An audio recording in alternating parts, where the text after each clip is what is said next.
Across the UK, on DAB+, on your smart speaker, on your smart TV, and on your side. This is Talk.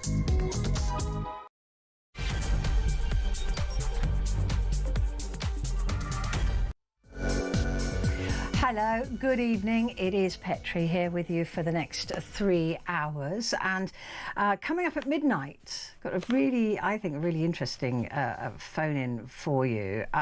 This story, the Danish zoo has asked for unwanted pets to feed its predators. This is a zoo that has appealed to the public to donate their healthy, unwanted pets as part of a unique effort to provide food for its big cats, basically. This is Aalborg Zoo has asked for donations of live chickens, rabbits, guinea pigs and horses, by the way, if you've got a spare one of those knocking around, with the horse owners able to benefit from a potential tax break. Now, apparently you're supposed to turn up at the zoo with this unwanted pet, no more than 4 at a time, and they will take them off you. They will then euthanize the pet and then give it whole to the predators. And I saw this, and originally, all I could see was Humphrey's little face and Bailey's little face. You know, I was thinking, no, there's no way. But because they are wanted, so an unwanted pet, is this better than just certainly than abandoning them? Is it better than just abandoning them, taking them to a forest and leaving them there? Is it better than just giving them to a rescue home, which will probably have to euthanize them anyway? Is this a more natural disposal of our beloved pets? I mean, you know, there'll be older people who die leaving healthy pets that might then be really sad about their owner not being there anymore. Is it better for them to be taken to a zoo and fed to a tiger? I can't get my head around it, really. I'm going to need your help with this. So, yeah, I don't know. So give me a call. I would also like to know what it is that you've had to give up or you have given up for your pets, so that you can keep them with you. 0344 499 1000. Calls are charged at the national rate, and you can text the word talk and your message to 87222. So that's coming up at midnight. I do need your help with that, because I keep flip-flopping on it and going, well, it's better than just is it though? I don't know. So yeah, give me a call on that. Before that, we have Ed Wiseman in the studio. He's going to be going through the newspapers for Wednesday. Van Connor joins us, our film critic, with a couple of movies for us, and Phil Davis here to talk about tech stuff. But before that, tensions continue to rise, not between Russia and Ukraine, we know where those tensions are, but between former Russian President Dmitry Medvedev and the US President Donald Trump, as Russia declared it no longer considers itself bound by its self-imposed freeze on the deployment of short and intermediate range nuclear weapons. The move came after President Trump said he was repositioning 2 US nuclear submarines in response to nuclear threats from Medvedev. And Medvedev, serving now as a senior security official, used threatening language against NATO and called an anti-Russian policy a reality all their opponents will have to reckon with and will have to face further steps. Now, Russia is no stranger to nuclear threats, as we know. Putin is particularly fond of throwing them about. But what does this all mean? I mean, Russia has already said if America continues to support Ukraine, it could trigger a war between Russia and the United States of America. So I wanted to speak to our defence analyst and author, Paul Beaver, about this and see where we stand with it. Paul, it's lovely to see you again. Thank you, Petrie. Tell me, I mean, look, as I just said, Vladimir Putin is particularly fond of a nuclear threat, right? He loves it. He throws it around all the time, which I thought actually was against several charters. But he does enjoy that, and Medvedev appears to be the same. Yeah, it's fascinating, isn't it? I mean, we've almost run out of threats in the threat book, if you like, because there's a threat if America supports Ukraine, as you said. There's a threat if they reposition their nuclear submarines. Well, the Russians don't know where the American ballistic missile submarines are at any one time, just as they don't know where the British or French ones are, or for that matter, the Chinese. So this is one of the greatest guarded secrets in the world, is where ballistic missile submarines are. So I think it's interesting that every time there is a sort of a lull in the news, or Ukraine does something like it did a few days ago and destroy a lot of the oil and natural gas capabilities of Russia, they come out with something else to divert the attention of their own people. And I look upon a lot of what comes out of the Kremlin as being designed for the consumption of the Russian people, rather than being a serious threat to world peace. Although, who knows these days? President, let's put it this way: the Kremlin seems to be in a position now where it doesn't quite know where to go next.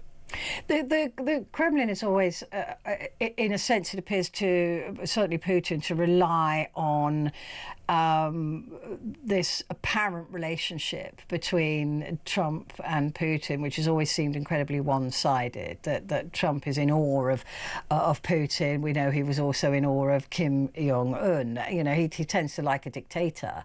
But Putin has always, it seems, treated him with a little bit of contempt. But now is Putin now unsure of that continued support from Trump, do you think? Yes, I don't think there's any real support from President Trump. I think President Trump really did want, in the first weeks of his presidency, to be known as the man who stopped the war in Ukraine. And so he came up with lots of ideas for that. But quite frankly, that was never going to work. I mean, Putin does not understand the art of the deal, which is what President Trump uses all the time, whether it's for tariffs or for what it's for. So I think if you look at that and say, so where does Putin go next? What has he got next that he could go with? Well, the difference is for Putin is that he's got no checks and balances there. There's no sort of national committee supporting him. So quite frankly, he can make up his own mind. And we have both Trump and Putin talking about weapon systems and talking with threats that would never have happened 20 years ago. So we are in a new era now, and I think that is really quite worrying. Also with Russia declaring it no longer considers itself bound by this freeze on the deployment of short and intermediate range nuclear missiles. Does that actually mean anything, or does that just sound more dramatic than it is? Well, it sounds dramatic because we in Europe, of course, are in that front line. I mean, short and intermediate range ballistic missiles are not going to strike America. Those are intercontinental ballistic missiles, so it's very much something that's aimed at Europe, and to see whether or not the Europeans would put pressure on President Trump. I mean, what he really would like to happen is Europe and the United States to be, I guess, to there to be a schism.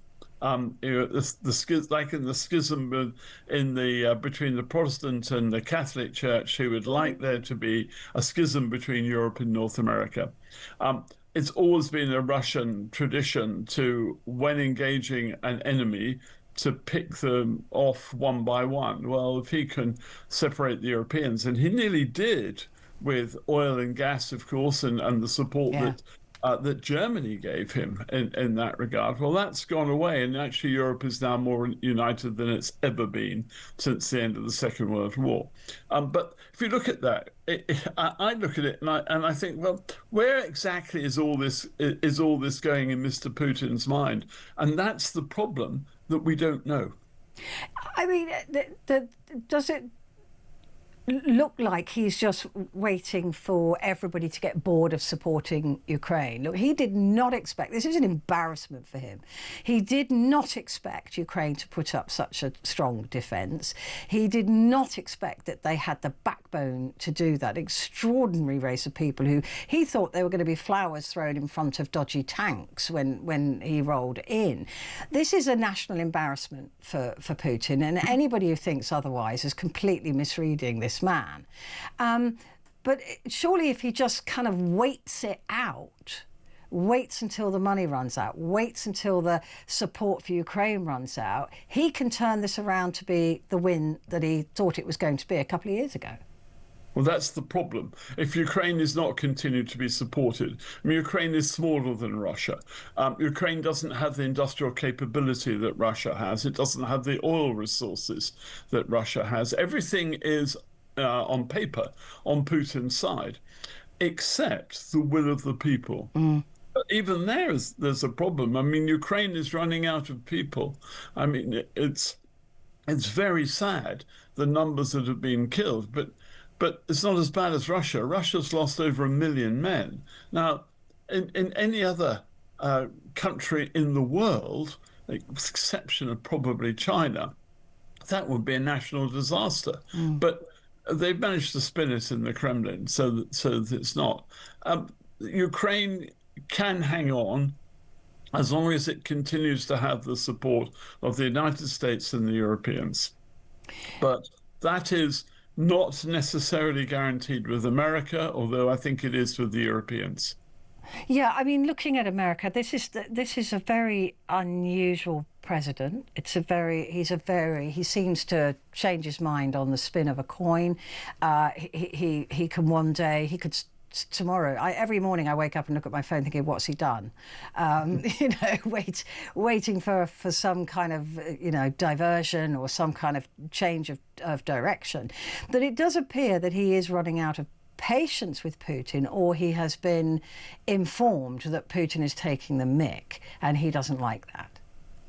Oh, I think there's no doubt that President Trump is embarrassed by what President Putin has been doing. He completely misreads Putin because he treats Putin as if he's another business leader and the CEO of a major corporation, and that he can do a deal. And the deals that President Trump wants are peace, so he can be nominated for the Nobel Peace Prize. That's the next big accolade for him. He wants to get all business in America going again, whether it's making steel and cars or mining or whatever it is, all those traditional things that he perhaps grew up with in the 70s and 80s, which are probably no longer relevant to America. But he sees that as being where he wants to go. And he sees that Russia is a potential market. So he sees where the business opportunity is. It's just that the bloke in charge in Moscow doesn't have the similar view. And if you haven't got a similar view, then you're not going to strike a deal. And also, it seems like money isn't an issue to the multi-billionaire Putin, personal wealth, because it doesn't seem to matter if the country's poor, because we're talking about more, further sanctions on sanctions, so sanctioning people who buy, like China, for example, buying oil from Russia if they continue to do that. But that's not going to affect Putin, is it? No, Putin doesn't get affected by anything. I mean, He doesn't care. What happens with sanctions? I mean, sanctions eventually can make a difference, as they did in South Africa, but it wasn't just sanctions that brought down the end of the apartheid regime there. It was political pressure all the way around, and actually a realization by the Afrikaners that they had to strike a deal. Well, there isn't a similar group of people in Moscow. Every time somebody disagrees with President Putin, they seem to have an accident and fall off a balcony. Even people there was a deputy head of the Supreme Court who he'd only appointed about 3 weeks ago, and unfortunately she fell off a balcony as well. I mean, I just don't know why people don't buy ground floor flats. Ground floor or basement, all the way in Russia, I would say. I just wanted to talk about this as well, because Medvedev has warned. Also, I mean, this is what we hear from the Kremlin is warnings that there's a dead hand nuclear retaliation system, and he's talking about this in case Donald Trump thought to bomb the Kremlin. Is this spy fantasy stuff, or do you expect this to be true?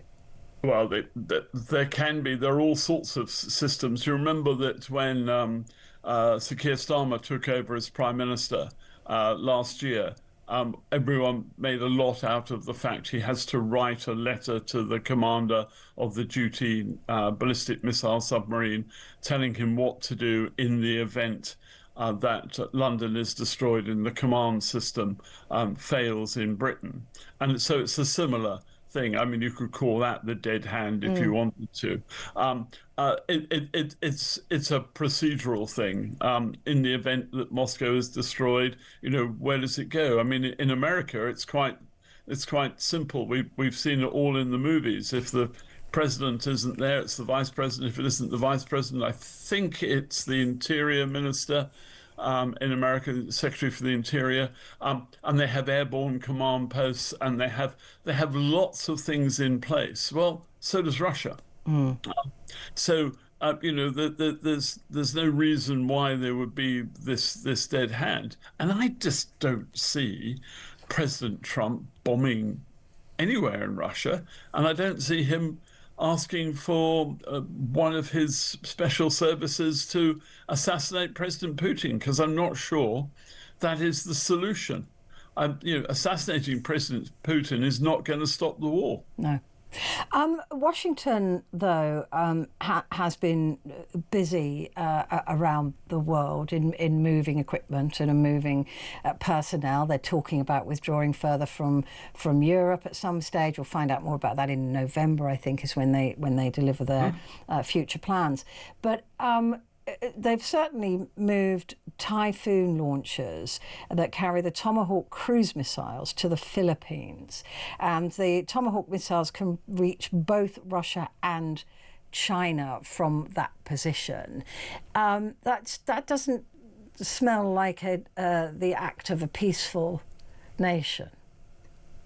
It's interesting, isn't it? I mean, if you look around the world, at where people are deployed and where we think people are deployed with their systems, with the new long-range systems, long-range drones, ballistic missiles, hypersonic missiles.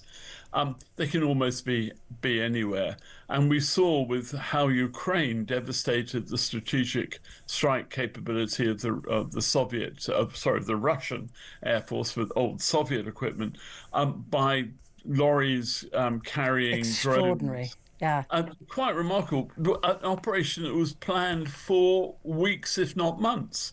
And we saw the same in Iran with what the Israelis did there. They must have planned Years. that strike years in Yeah. advance and had their people in place, not necessarily Israelis, but people working on their behalf. So these days, you can do almost anything, and of course the small systems are just as effective as larger systems because the media picks it up straight away, and the result is it's magnified. So a small strike against X or whatever can get reported and make, if it's a slow news day, it becomes a big event.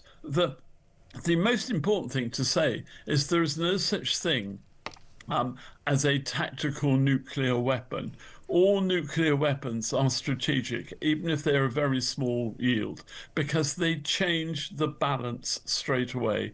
It's a heinous act of war to launch even a small, short-range ballistic capability that's nuclear equipped. And we haven't seen that in Korea, we haven't seen that in China, and we haven't seen that in Russia.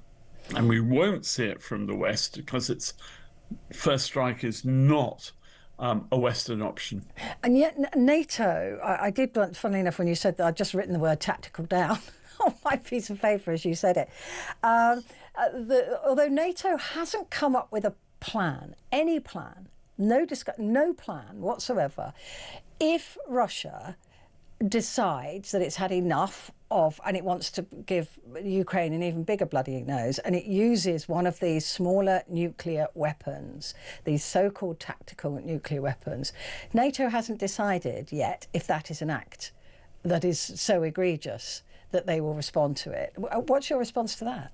Oh, I think they have. I just don't think we know about it. It's an Article 5 violation. And so automatically it brings in NATO. And there is a really well-rehearsed strategic response to all of these things. To even the smaller nuclear weapons. It doesn't matter. You know, as I say, nuclear weapons, nuclear weapon. And it's even. I mean, the more likely scenario is what happens if the Russians decide to break out of Kaliningrad and join up with Belarus across there's 100 kilometers of Poland. I was there just a week ago, called the Suwalki Gap. It's rolling farmland. It's got a few small rivers. It's got a couple of towns, including the old Tsarist town of Suwalki, which has got a cavalry barracks, but now converted into a luxury hotel. Really, really switched on place. Really lovely. But that's something that there's a scenario. The Russians try some sort of linkage to separate Lithuania, Latvia, and Estonia from the rest of continental Europe. Could they do that? Well, the moment they do that, that's also a violation of Article 5, because Kaliningrad is Russia, even though it's an enclave in part of Lithuania and Poland. So, all these contingencies are there. There are files, and well, there used to be files. In my day, I'm sure they're computer programs now, but there used to be literally big, thick files with the different contingencies. Well, Belarus, I mean, Russia is moving stuff to Belarus now, isn't it? Mm-hmm. So that's an area to watch. Yeah. Yeah, they've been moving stuff around. I mean, our friends in Latvia and Lithuania and Poland watch this very closely.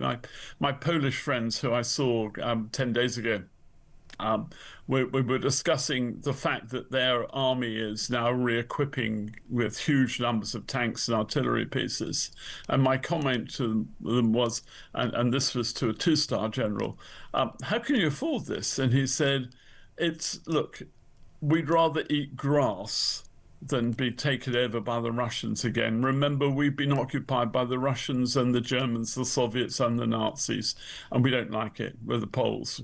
We will fight for our independence. So I think it's unlikely that President Putin will go that way. There are lots of places he can put pressure on. He can do lots of things, as he's already doing in the Grey Zone, ripping up cables in the Baltic, putting pressure on Gotland, the island that's off the western coast of Sweden, interfering with data systems in hospitals and the like in Estonia, Latvia, and Lithuania. All of these things are where they are busy probing away. I think if you think that any of us think that there's going to be tanks rolling across a border again, as they did in Ukraine 3 years ago, I think that the Russians have probably learned that that is not the best and quickest way to go, that there are other things they can do. And they have a president in America, and let's face it, America still controls everything that we want to happen. That they have a president in America who will listen to a deal, to an offer, whereas his predecessors may well have been a little more firm and military-minded. Paul, it's always brilliant to talk to you. Thank you very much indeed. Paul Beaver there, defence analyst and author.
Across the UK, on DAB+, on your smart speaker, on your smart TV, and on your side. This is Talk. Hello there, this is a Talk, and of course coming up at midnight is our phone-in, our hour-long phone-in, and this story piqued my interest when I saw it earlier on today. A Danish zoo has asked for unwanted pets to feed to its predators. Now, obviously when I first read that, I was horrified. But when you think about it a little bit more, if a pet is unwanted, unloved, doesn't always add that will be the case, but maybe you can't keep them anymore. Or maybe an elderly person has died and left their cat or their dog or, I don't know, their chicken alive, then is it cruel? Is it more cruel to have them go into a rescue centre that they only stand a very slight chance of being rescued? Or is it a more natural way of dealing with an unwanted animal is to feed it to the lions? I mean, it would be euthanised first. It's not like they're going to put it through terror, right? But what this zoo wants is a more realistic experience for its predators in captivity. So any sort of lumps of meat that are cut up, that's not how they would eat meat in the wild, right? They would, they would chase a rabbit and eat it whole or whatever. So that's what they want. Would this ever take off here in the UK? The zoo said the food provided in this way is reminiscent of what would naturally occur in the wild. So is that a better use of an unwanted pet than simply putting it into a rescue centre? We know how overwhelmed these rescue centres are, and maybe rescue centres, rather than euthanising the animals that they can no longer keep, could drop them off at London Zoo, and then they could be fed to the creatures there. Is that good, or is that just horrendous? Give me a call. I do need your help with this. 0344 499 1000.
Across the UK, on DAB+, on your smart speaker, on your smart TV, and on your side. This is Talk. It is Talk and it is Petrie, and just to let you know, coming up we're going to be talking movies with Van Connor, and then Ed Wiseman will be here in the studio to go through the papers for Wednesday. But first of all, we're going to have a bit of tech talk now with our chic geek Phil Dave. Phil, hello. Good evening, Lady Hosken. Good evening. What do you think of that story about the Denmark Zoo, just quickly? Honestly, I was just listening to you just now talking about it. This is going to sound dramatic, but I promise you it's true. I genuinely feel a bit sick because I couldn't imagine doing that. You know, I've had pets my whole life, and I understand the concept behind it. I get what they're trying to achieve, but just no way. No, I want my pets to be treated with the dignity that I treat the rest of my family members. When they're not around anymore, I would bury them. I wouldn't even contemplate them being just someone else's snack. It's just but it's an odd thing because it kind of makes sense in a way not to have. It's more natural. But anyway, I can think of some family members I'd willingly donate. Does that count? Oh, I can as well, and some colleagues. Wow. I wonder if they'd take full-grown human Couldn't beings. possibly comment, but Right, let's talk about this virtual lab with AI scientists producing some really excellent results. This is mind-blowing. This is because this is a sort of bit of a landmark thing, really, with the Stanford biohubs at Stanford, obviously being the university. And what they've done is that they have published a report that looks in particular around research unveiled by fully autonomous virtual research laboratory. So just to put this into context, it's just basically it is powered. It's a virtual lab powered by AI scientists. And it's modelled on a conventional lab, with definitive roles such as principal investigator and, domain-specific agents in immunology and things like that. But it's heavily sort of based on machine learning. So in other words, this system held, would you believe, a virtual brainstorming session and one-on-one sessions in a matter of minutes, where of course scientists, it would take years of research to compete with it. And in particular, they were tasked with designing a better SARS-CoV-2 vaccine. So that's basically the COVID vaccination. And the AI team independently chose to focus on nanobodies. So these are compact antibody fragments that were simpler to model. And the researchers, what they've done, the human researchers only intervened about, I think, 1% of the time of the process. And the nanobody designed by the AI proved stable and displayed much stronger binding to the COVID variants than conventional antibodies. So, of course, what it's actually done in a matter of minutes has come up with a far better vaccination, potentially, for COVID. Wow. I mean, look, these AI things can just read all the research papers from thousands of amazing brains around the world in universities and in hospitals, and all of these people, all of the research papers that are done, all of those things that have been written over decades, in seconds, and then go, do you know what, that drug there could be used for that disease there.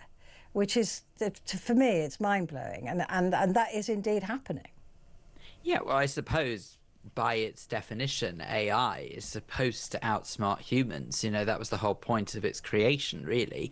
And as much as I don't like the thought of AI getting out of control and potentially some fictions would have you believe, works of fiction would have you believe, potentially sort of say, right, humans are surplus to requirement. I don't think we're anywhere near that stage yet. I hope we're not. But what is interesting is the way AI is being used to hopefully improve human lives and potentially save an awful lot of time, effort and research. And I'm just putting it out there. It's a bit hypothetical.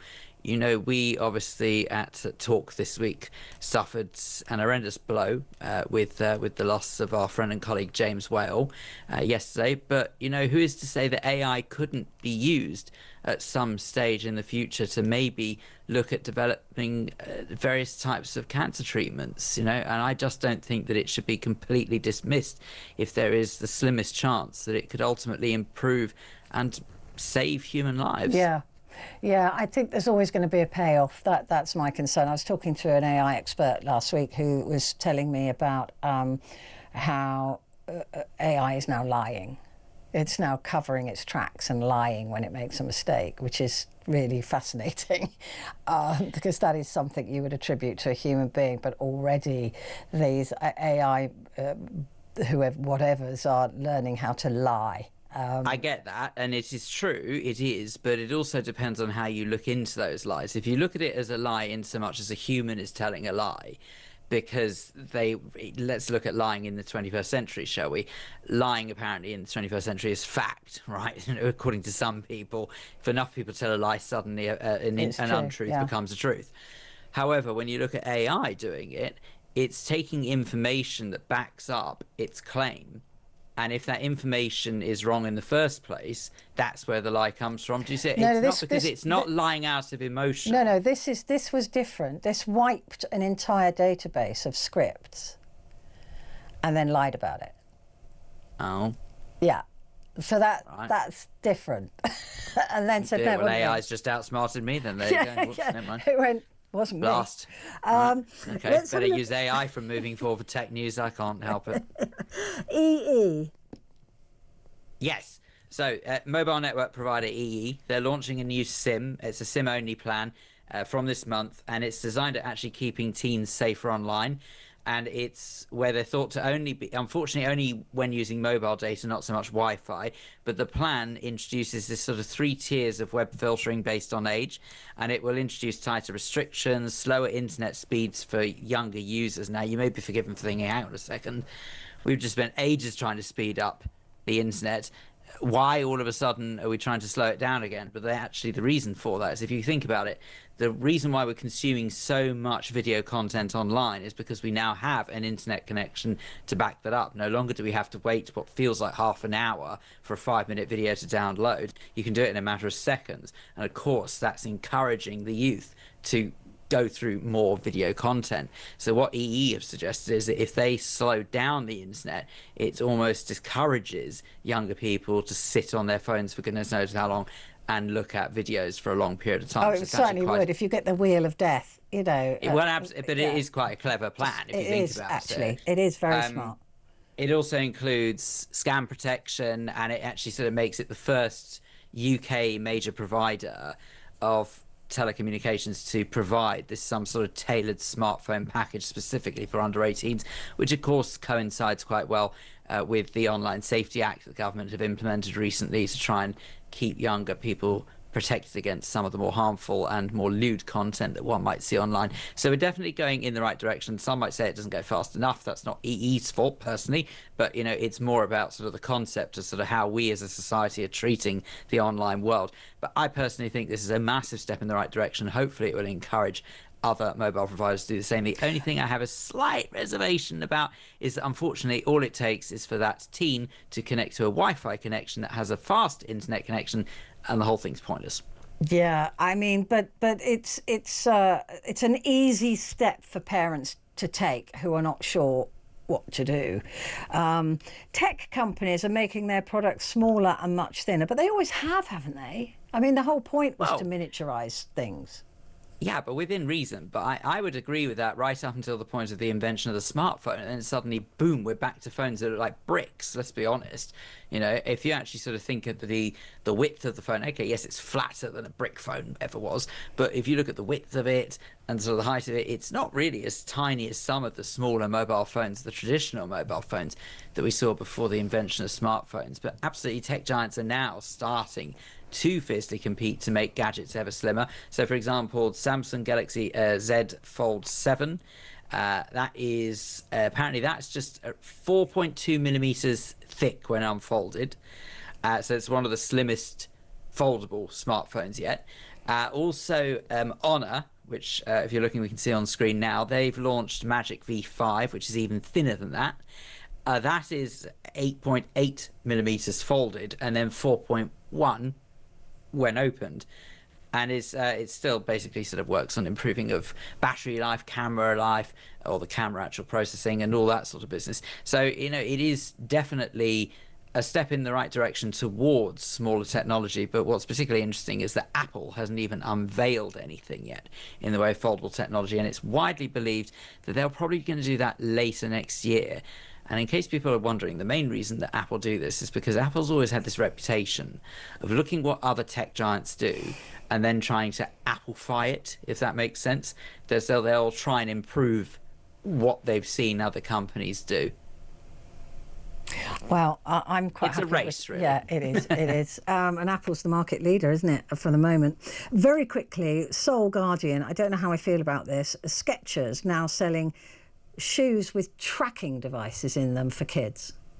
Kind of. It's room for a tracking device. So Skechers, what they've done is they've unveiled a new line of children's trainers called Find My Skechers, obviously a play on the word Find My iPhone, which of course is an Apple feature.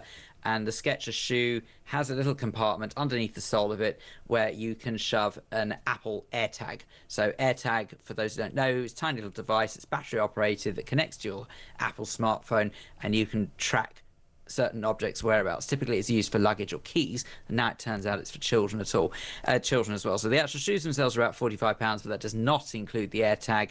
AirTag is separate. I have to be honest, if you are worried about your child, does it really matter if you just want peace of mind where they are? I don't approve. It'll take me too long to explain why. But a little birdie tells me it's your birthday tomorrow. So a happy birthday from the whole team.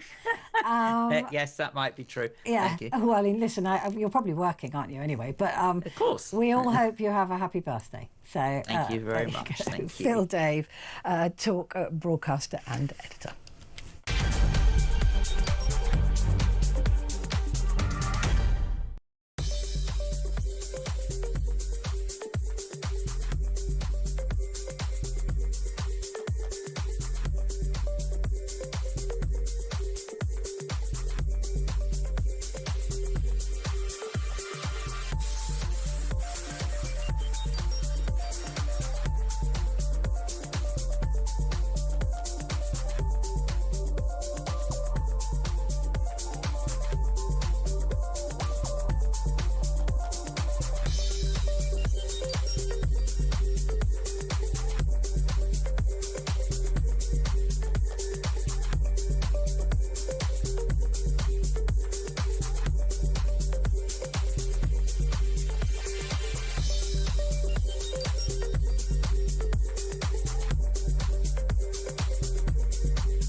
Across the UK, on DAB+, on your smart speaker, on your smart TV, and on your side.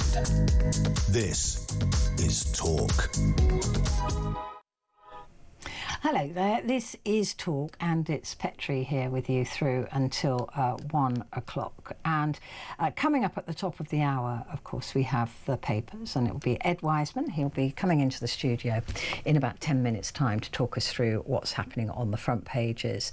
But coming up at midnight, I want to talk to you about this story. The Danish zoo asking for unwanted pets to feed its predators.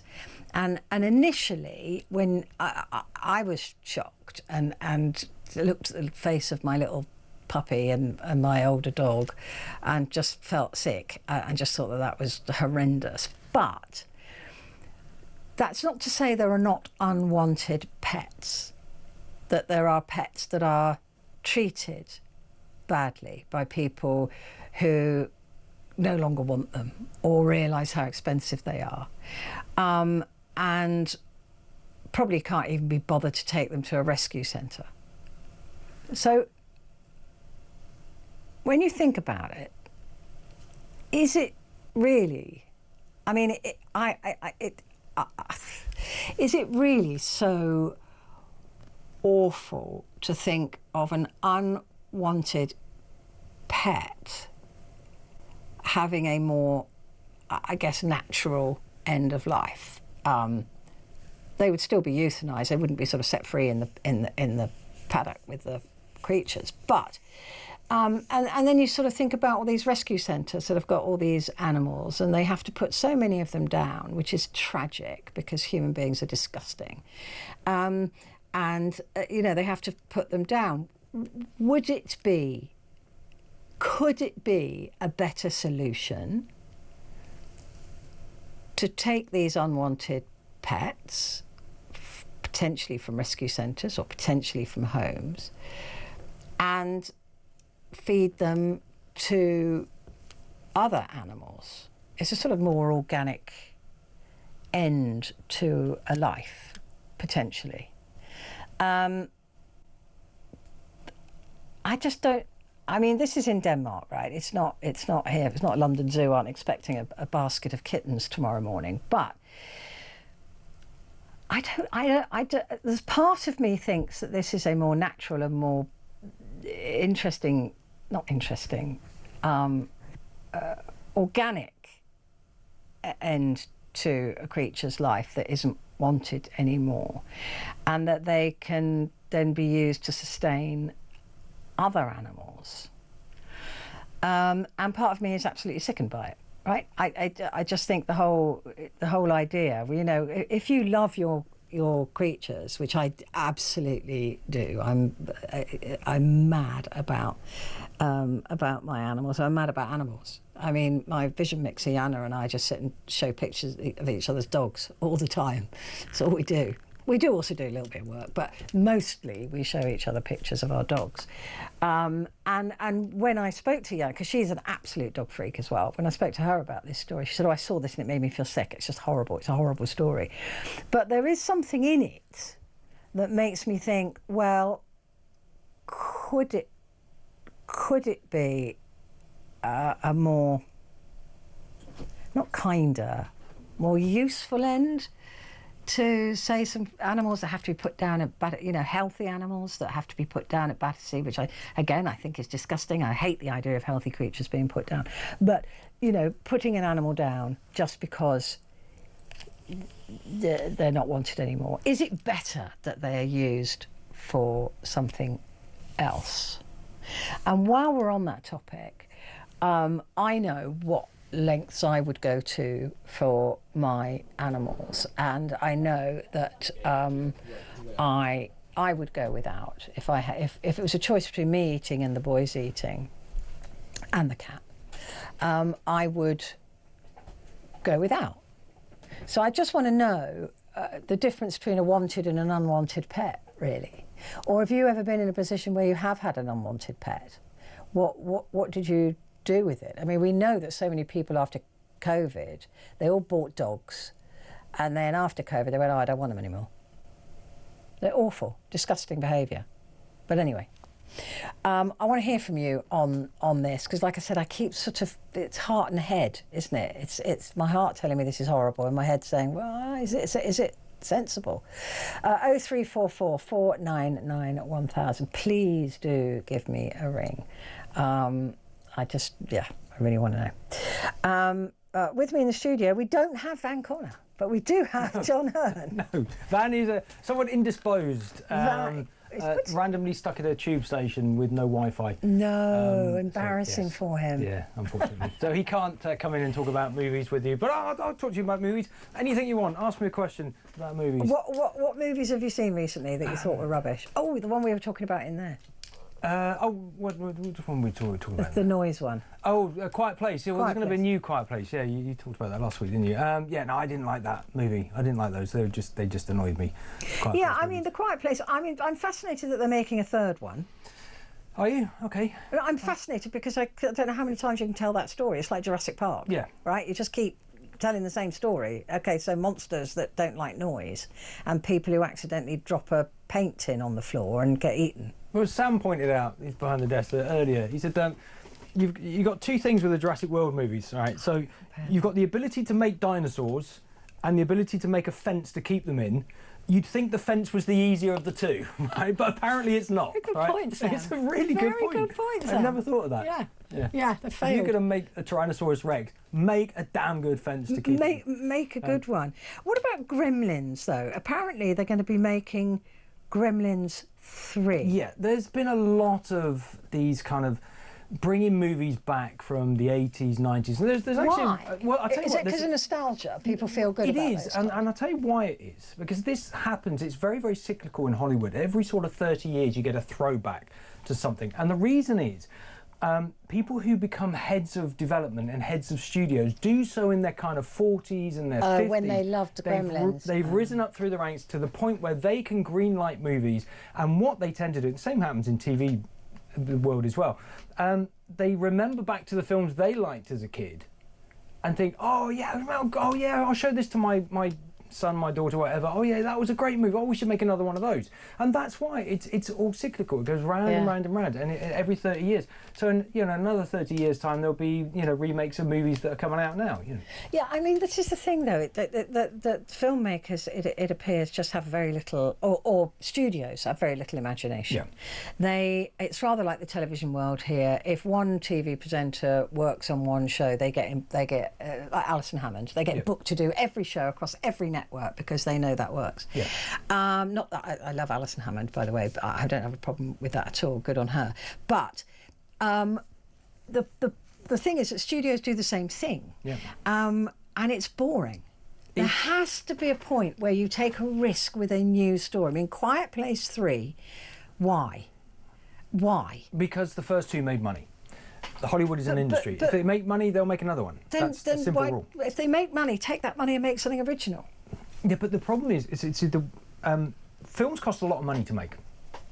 And most films don't really make their money back, particularly studio movies. So they have what they call the tentpole movies, which are usually the big budget ones. And Quiet Place 3 will be a fairly decent budget. The first one wasn't, obviously, but the third one will be. They are the ones that, so maybe 3 or 4 films a year per studio might make enough money to finance the others. It's not just the making of the film, it's the marketing, the distribution, everything else. It costs a lot of money to make movies. And so very few films actually make enough profit to sustain a studio. So they have to rely on things that people already know. Remaking already existing IP. For example, there's another Spider-Man movie shooting in Glasgow at the moment. They cash in on something that people already know because they know there's a guaranteed audience for it. But they literally flog it to death, though.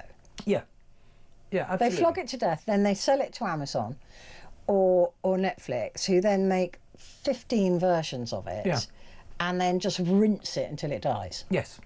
And sometimes it's fine, okay? I mean, the new Naked Gun film is out this week. I'm really, it's been out this week. I'm really looking forward to seeing that. I'm going to watch it tomorrow. Apparently it's very good. Because I loved Naked Gun movies. Loved Naked Gun. I rewatched the original Naked Gun I loved films. Airplane, but I don't think they can remake that. You couldn't remake Airplane's genius. And I love the team behind this. The same guys that made Ted, which was just brilliant. Although Ted 2 was a bit, flop, but so I've got high hopes for this. I hope they then don't go and make another 2 or 3 of them. But I don't mind this. But there are a lot of sequels and remakes and prequels and reimaginings because it's an easy sell. Freakier Friday, which is out at the moment, which I think we have a little clip for. Which was one of the films Van was going to talk about. Oh, anyway, Van was going to talk about that, but that's out at the moment. It's a kind of a like Freaky Friday, Friday, which itself was actually a remake because it was originally a film in the 70s with Hayley Mills, and then it was remade with Lindsay Lohan and Jamie Lee Curtis, and now this is another one, sort of 20 years later, where the same thing happens again. Obviously, the same thing happens again because it's just an easy sell, and if people keep going and see remakes and reboots and rehashes and whatever, then they'll keep making them. Well, I just want to put out an appeal. Please stop going to watch Jurassic Park movies. It's time that they went the way of the dinosaur, and I don't mean being resurrected. Johnny, thank you. Johnny Hearn, our filmmaker. Right, coming up, it's The Papers with Ed Wiseman.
across the UK.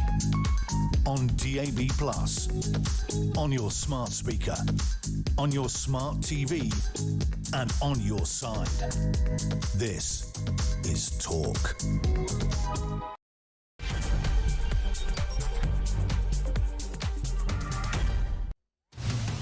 Hello, good to have your company, and with me is Ed Wiseman, transport and travel journalist. Hi, Petrie. Hello. How you doing? 5 o'clock shadow.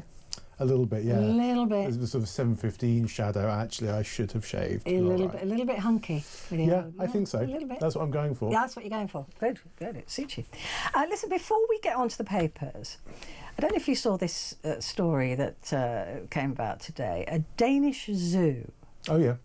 Yes. Asking for unwanted pets to feed their predators. Yes. What do you make of that? I actually used to work in a zoo. Did you? Way back in the day. Why doesn't that surprise me? Many years ago, and they did something similar with horses, and that was a point of contention with the little girls who would look inside the lion enclosure and see what was unmistakably 1/16 of a horse hanging up on a special hook. And I think that prompted a lot of life-altering questions. Yes. For the 4 to 8 year olds. Sometimes members of the pony club. Exactly. Yeah. Sometimes the haunch was visibly stripy, and because the zebras would die or get shot or whatever. It was a horse in pyjamas. It was a horse in pyjamas, exactly. I mean, there were lots of lies being told to children as a matter of course in the zoo, as you can probably imagine. Yeah. There are lots of things that the indiscretion of an 8-year-old boy pointing out whatever was happening sometimes needed to be allayed. Yeah. Some very creative explanations. But no, that obviously these predators need to eat something. And I think farms or whoever has a spare horse kicking around would occasionally donate it. I wasn't privy to the process, to the supply chain. I just know that a chunk of horse would turn up in the Barbary lion enclosure and the tiger enclosure of a morning sometimes. So it obviously it's not unusual. I think, but the Danish zoo is talking about gerbils, isn't it? Well, no, it's talking about small pets. Yeah, because they've got sort of lynxes and things like that. So they want guinea pigs, rabbits, sure, chickens, horses as well. They have mentioned horses. But I mean, I suspect they'd take a dog. I mean, I don't see why they wouldn't. But I saw this with horror because you know what a freak I am for my boys, and but there's part of me that thinks, look, if you've got somewhere like Battersea Dogs Home, that's got a lot of unwanted animals in there, a lot of unwanted rabbits, a lot of unwanted guinea pigs, a lot of unwanted hamsters, probably chickens, definitely dogs, and definitely cats. And they're just going to put them down and cremate them. That's a waste, really. Yes, it in a way it is a waste, and it's a more organic thing to drop them off at the zoo, have them euthanise them when they need to. And make some leopard's day. And make a leopard happy. Yeah. But we're a bit weird about pets, aren't we? Yeah. We'll eat a cow or a sheep or even a chicken, but not a hamster. No. Well, there would be some no point. cultures do. I'm sure some. Does anybody eat hamster? People eat guinea pigs in South America, don't they? Yes. I think that's a thing. Because Philip Schofield ate one on telly and got into a lot of trouble. Really? Yeah. With who? With viewers. With viewers. Yeah. I see. People got very upset about it. No, people eat all sorts of stuff. I think pretty much all cultures have decided on the same half dozen or so animals to eat. They're winding back on dog meat in Korea, I understand. I hope so. I think that's becoming more of a taboo, and I think they're banning it. I didn't actually listen to what was happening, but I think they are restricting it. I just don't know. I mean, I can't imagine. I mean, there's a lot of horrible people who will get a pet and then decide they don't want it, and they don't care what happens to it. And so they'll, either the worst thing I think is just to abandon it into a forest or in a field or out in the countryside. Someone just abandon it so it's scared and it's lonely and it's frightened and it's horrified and starves. Would it be better if they just took it to a zoo? I would say almost certainly. But are we talking about rehoming to a zoo, or are we talking about... We're not talking about rehoming to a zoo. We're talking about taking it to a zoo so they can feed it to a cat or a lion. But would it otherwise have been euthanised? Is it sort of unwanted pets, or is it end of life? No, they want healthy. Healthy. unwanted pets. Fat, tasty pets. Yeah. Yeah.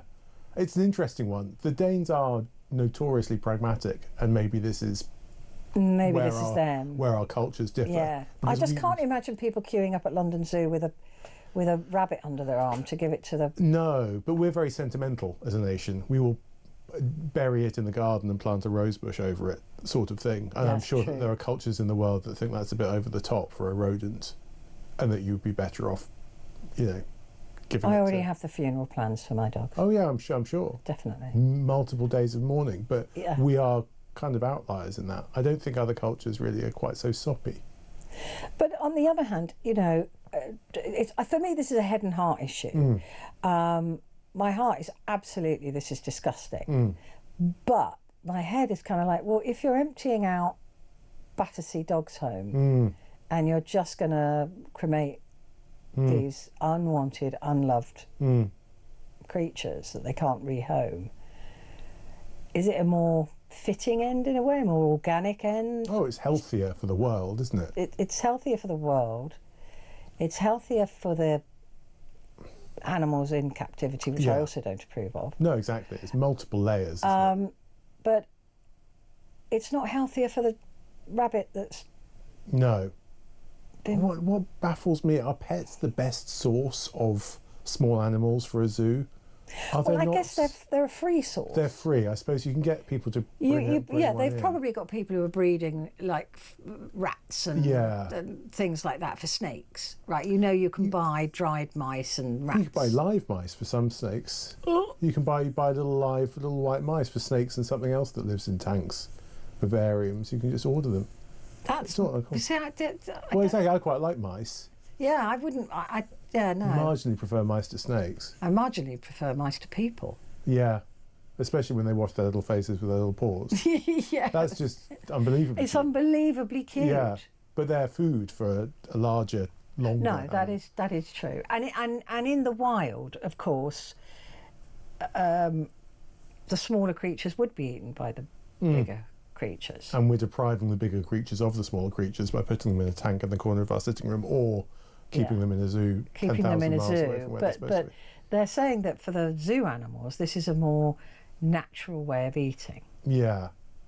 I just hope that they do actually euthanize them. Rather than just chuck them in and say good luck kind of thing. Well, that's what they do with crickets. Crickets, you feed them live to lizards kind of stuff. Yeah, it's a bit mean, isn't it? A little bit mean. Because they've got nowhere to go. They were selling crickets in Oaxaca a few years ago. Do you remember? Were they? Yeah. Oh, this is the drive to make us eat insects. Yeah. Yeah. So we're going to be eating insects, and our carnivores in captivity are going to be eating our guinea pigs. It's because we've ruined the food chain, Petrie. That's the thing. Yeah, nothing makes sense anymore. There's no hierarchy anymore. Nothing makes sense. And I have to admit that when I see these David Attenborough programmes, I always think, how can he just stand by and let it happen? When you see a little baby zebra being chased by... But you'd be so busy if you stepped in every time, wouldn't you? I know in your ideal world, you'd go to Battersea Dogs Home and just home them all. I would, take them all. Every single one of them. Yeah. And single-handedly stop all of the zebras from being eaten by... Yeah, I would. By big cats. Yeah. But that's a full-time job, really. That would be, and my two-bedroom place, I don't Exactly, think, it would fill up very rapidly. Especially with zebras. I totally see what you mean. I do see it's a bit of a peculiar setup. It's a peculiar setup, but is it the ideal setup? Hard to argue with.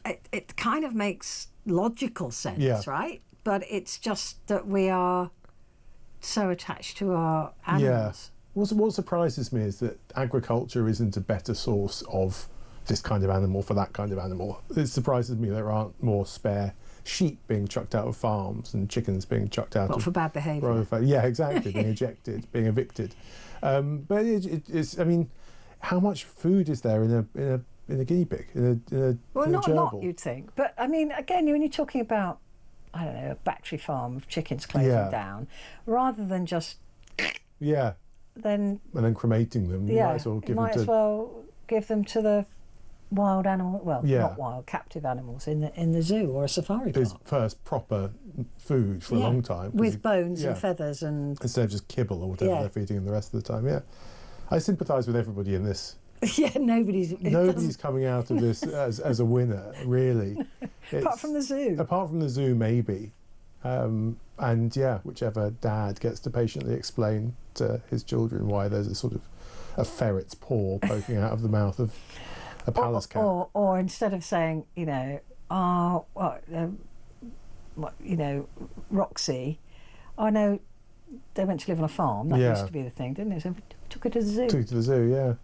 But I think people do that with horses. I think people do. They definitely do it with horses. Yeah, they do. I think they do it with horses. And in Denmark, if you take a horse, if you've got a spare horse that you don't want anymore, it's got to be healthy. Yeah. It can't have been treated for anything in the last 30 days. It needs to have a horse passport. Sure.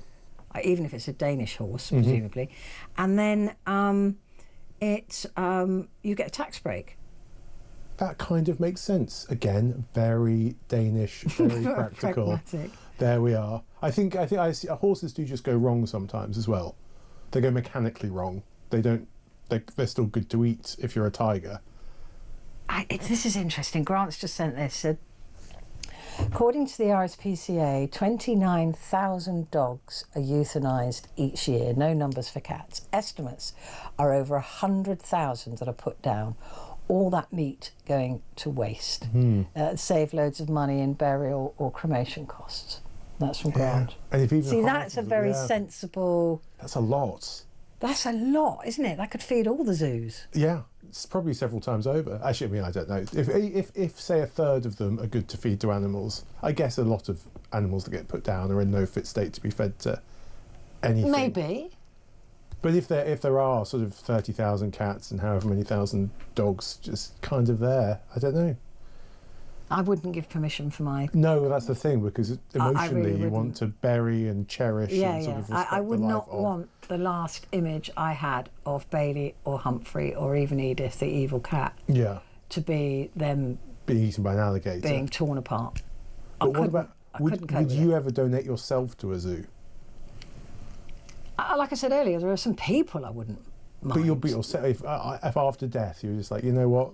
Yeah. Might as well do something interesting. Yeah.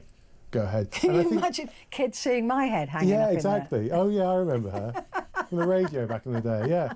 No, I think if you did a straw poll of people around the UK, I have no problem with me. No, exactly. More people would be okay with themselves being fed to animals at the end of their life than their pet. I couldn't. There's no way I would. That would be my last image of my beloved being creatures. No, gobbled. No. Like a bobble in a python or something. Exactly. No, but I would. Me. I don't care. We're just a bag of meat, aren't we? Ourselves, yeah, pretty much. As far as I'm concerned. No, I think so. Or people are also science. very squeamish about being donated to science.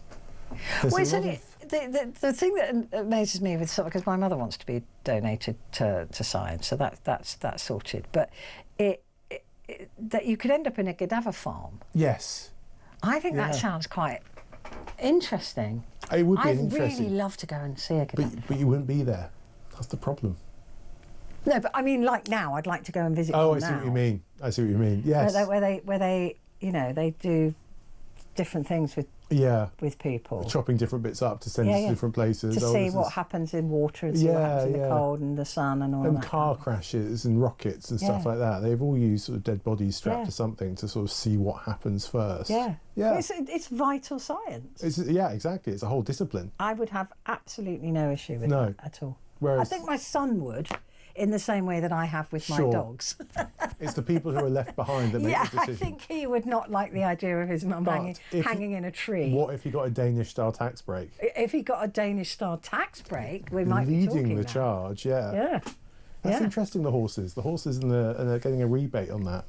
They get a tax break on that. Because you can also get 20p back when you give your bottles back at the shop in Denmark. Oh, is that? That's it. They've got very high recycling rates. I wonder what you get for a rabbit, recycling a rabbit. Maybe you just get a little voucher for the corner shop.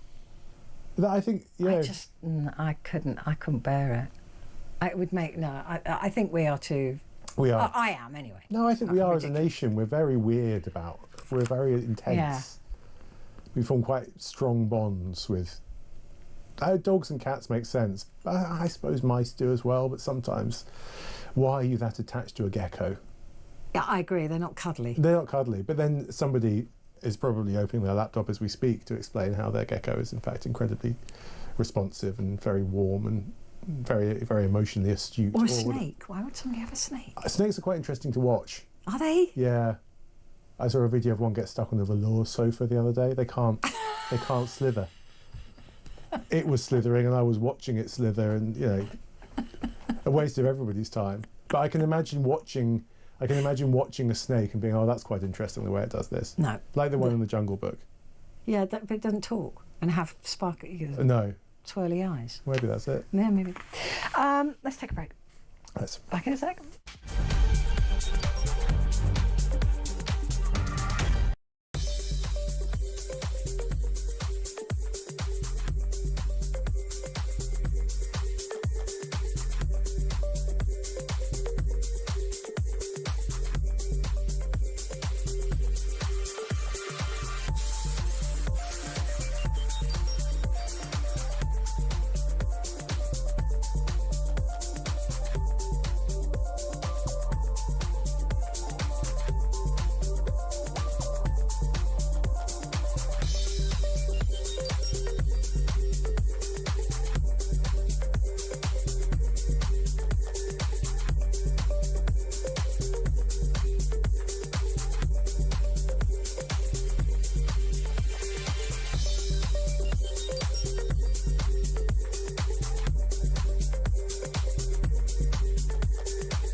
Across the UK, on DAB+, on your smart speaker, on your smart TV, and on your side.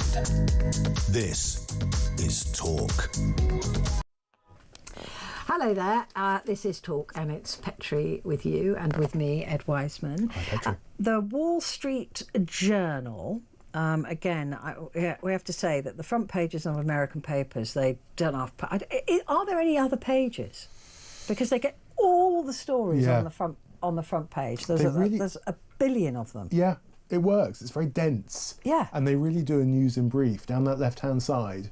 They really go for it. They really, all of these things. So Defence Secretary Hegseth's missteps have spurred infighting at the Pentagon and raised concerns amongst some Republicans in Congress about his ability to run the department. Yeah. No, surely not. Harley Davidson has appointed Artie Starrs, head of sports entertainment company Topgolf. I don't know who that is, but there you go. What are the big stories here? There's just so many stories. It's the big hitters, isn't it? There's lots of Israel. There's lots of Israel in the news in briefs. There's this story, the President Trump's decision to fire the head of the Bureau of Labour Statistics on Friday ignited a crisis at the US's top economic stats agency. I was talking about this the other day and saying that this is a weird move, isn't it? Yeah. When you're that obvious and you say, I don't like the numbers, so I'm sacking the... It's a very sort of Soviet sort of... Really? It's very old-fashioned. Yeah. It's quite retro. But also so blatant. I think the problem is whoever comes next is going to have to really think hard.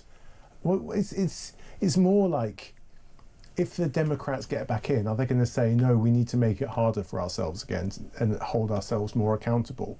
Or are the Democrats going to think, well, he has made it a lot easier to be in power, and without the checks and balances, we can get our policies steamrolled through a lot more quickly, and maybe it is easier if there's a puppet in every but that aspect. Is an autocracy, isn't it? It is, but once you've gone there, how do you row back? I agree. I think America's got a real issue coming back off Trump. Yeah. It's going to be years. It's going to be years and years, because they now have realised that their entire political structure was based on faith, basically, not religious faith, but it was based on somebody deciding to obey the flimsy rules, right? That kind of, yes, I even though I could break that, I'm not going to. So it depended on that sort of behaviour. Now that they've seen somebody just bulldoze through people's rights and the Constitution and the law and the executive and the, tearing apart the pillars, they're going to have to redesign the whole system. Yeah, and write it down. And write it down, but keeping in mind the Constitution. Yeah. And maybe strengthening the Constitution. And they already had a fairly strong constitution. Yeah. We are even more Some's up wishy-washy. for interpretation. It's like the human rights law is up for interpretation. But compared to us, we've just got a system that kind of works. Yeah, but there are There are ways of getting rid of a government. Yes. And there isn't one in America. And also, like I said, the whole system depended on decent people not breaking the rules. Yeah. Because it was that flimsy. And now they've found that people can actually just go in and do what they like and destroy the three pillars of democracy and try to take all the power into the executive branch, put stooges in, the DOJ put stooges in, people like Ghislaine Maxwell who prosecuted, found guilty of heinous crimes against children, is now in a cushy jail. So, and things like that, and potentially going to be pardoned.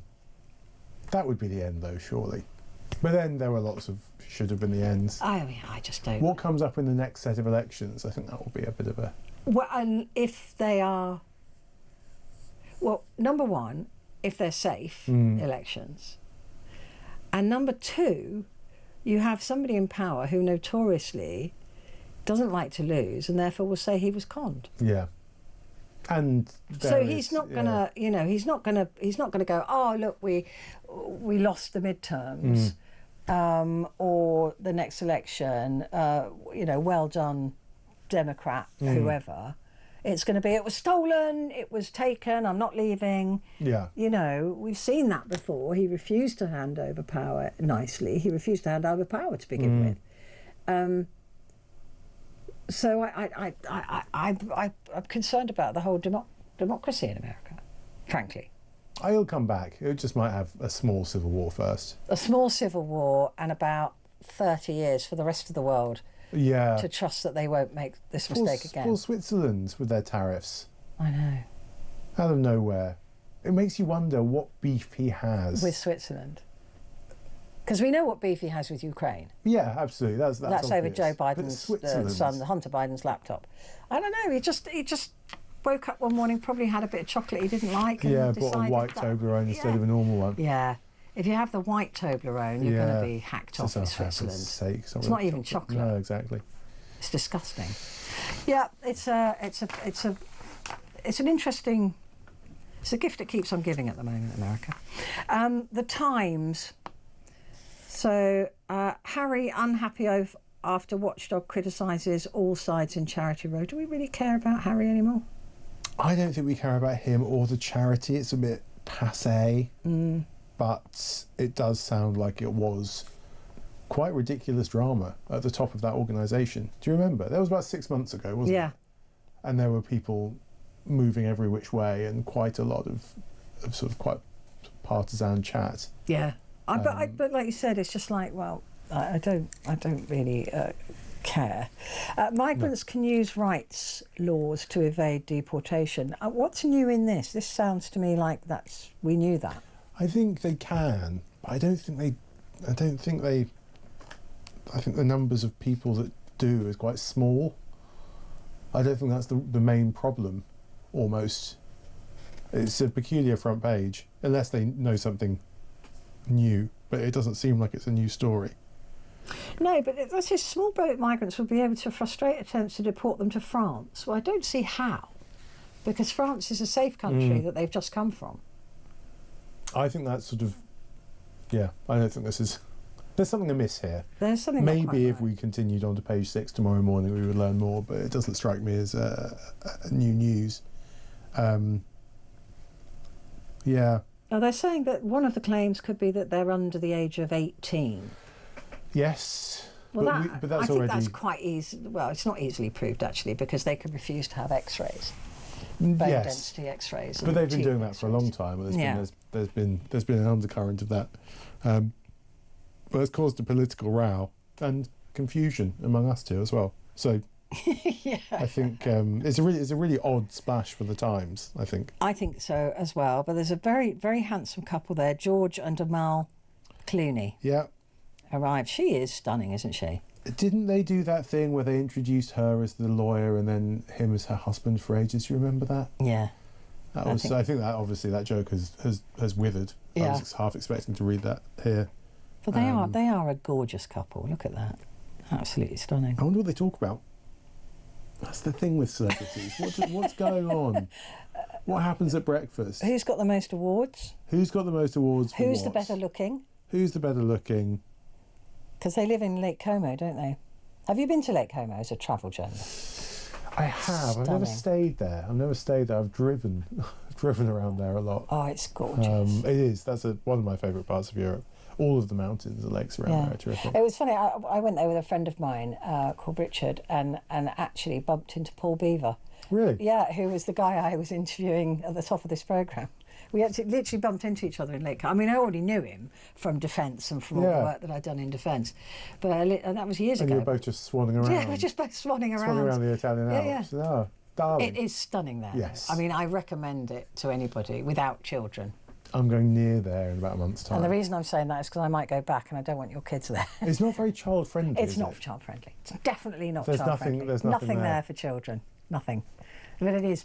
Yeah. Absolutely. I can understand. I always, before they moved there as well, and I was thinking if I ever made any money, I want to live here. One of those nice villas that kind of overlooks. It's nice to be on a boat in a lake in a mountain. It's stunning. I think that's quite really, really beautiful. Milan, though, you can keep Milan. Yeah, but that's where I'm going next month. Oh, are you? Yeah, to a boring It's a bit of a conference hotel. Yeah, I don't really like it that much. I don't like some of the Milan. middle bits are quite nice, and some of the bits right outside it are nice. But the middle bit, I haven't been there for a couple of years. So dull. But it's quite sort of. It's like Paris was 10 years ago. It's just a bit grubby. It's a bit grubby. It's not got a lot. But they don't think that. The people who live in Milan think that it's sort of the capital, the cultural capital of Italy, which is I don't know.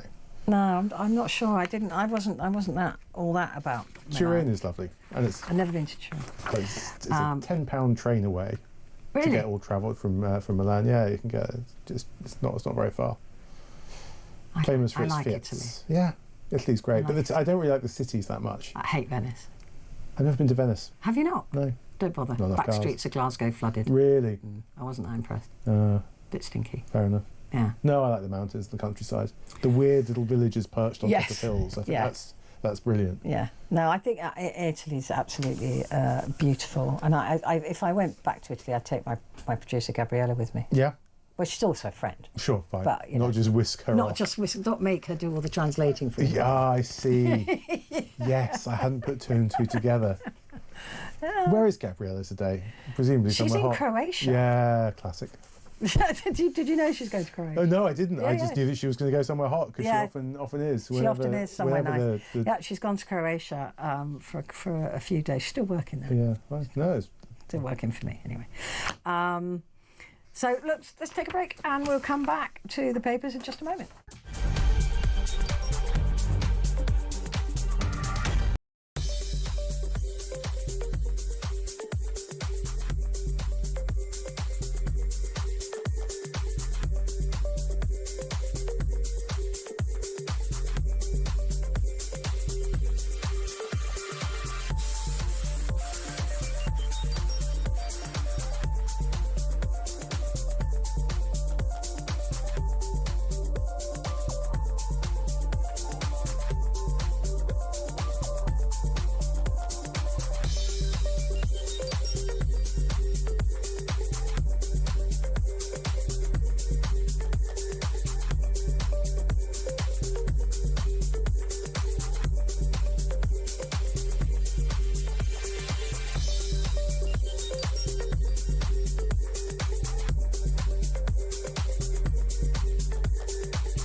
Across the UK, on DAB+, on your smart speaker, on your smart TV, and on your side. This is Talk. Hello, this is Talk, and it's Petrie and Ed Wiseman, a transport and travel journalist, with me. Hello.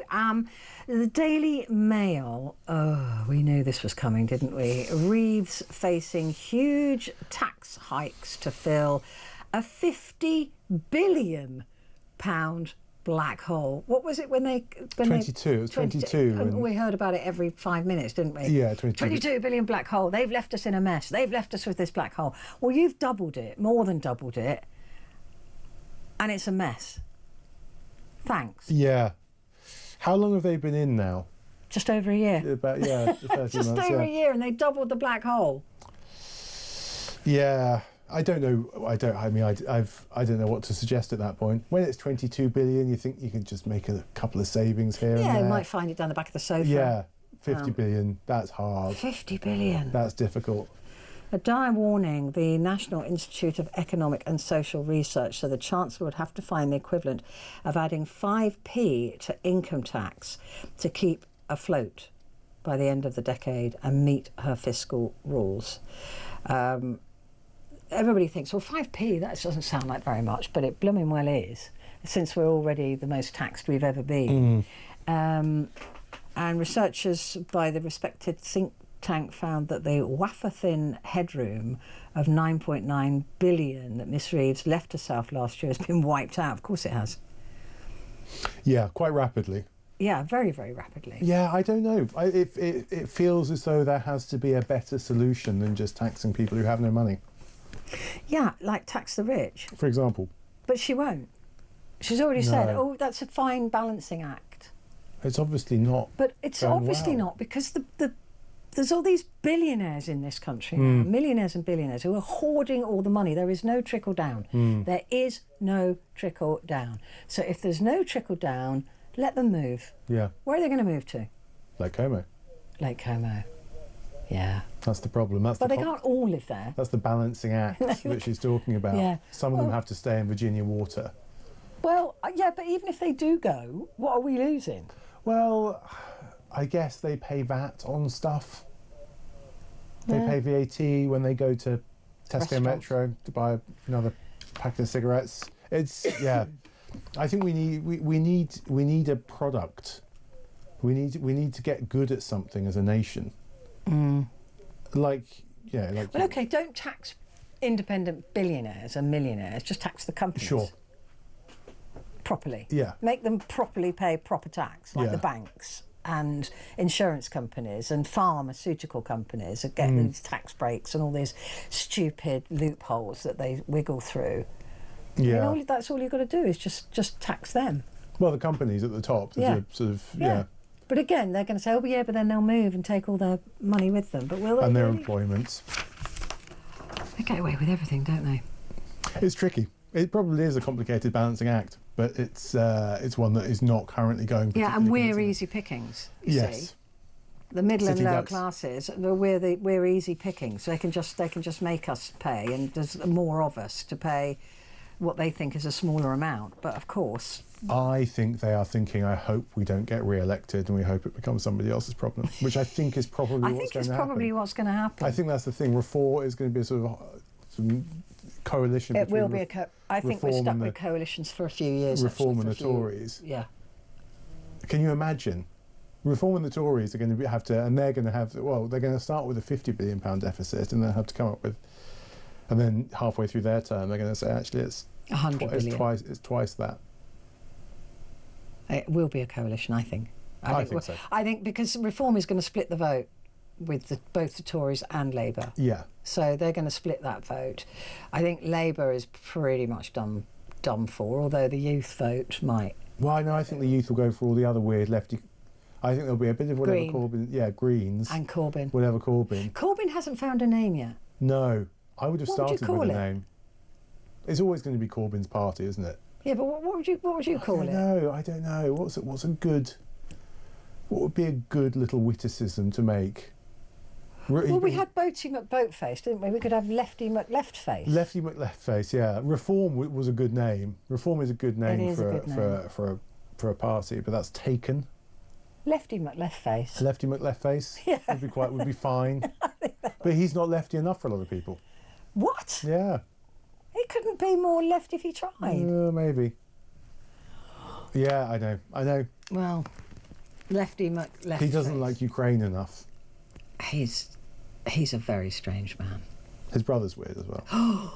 I always wonder what went on in that What went on? growing up period in their lives. He was, Is it Piers? yeah, Piers Corbyn, that's right. he was shouting down a megaphone when I was eating falafel about 18 months ago in Pimlico somewhere. And it is very odd, the very different types of People. sort of speaker between the two brothers. Yeah. But then Ed and David Miliband also. Yeah, Chalk but you and can cheese. kind of see them as brothers, but you've got to wonder what kind of upbringing the Corbyns. Yeah, I don't know anything about them. I think they've all had quite weird upbringings, Yeah, quite sort of bookish. yeah. I don't know. Well, anyway, there we go. Labour face. Labour, or Lefty McLeft Yeah, I don't know.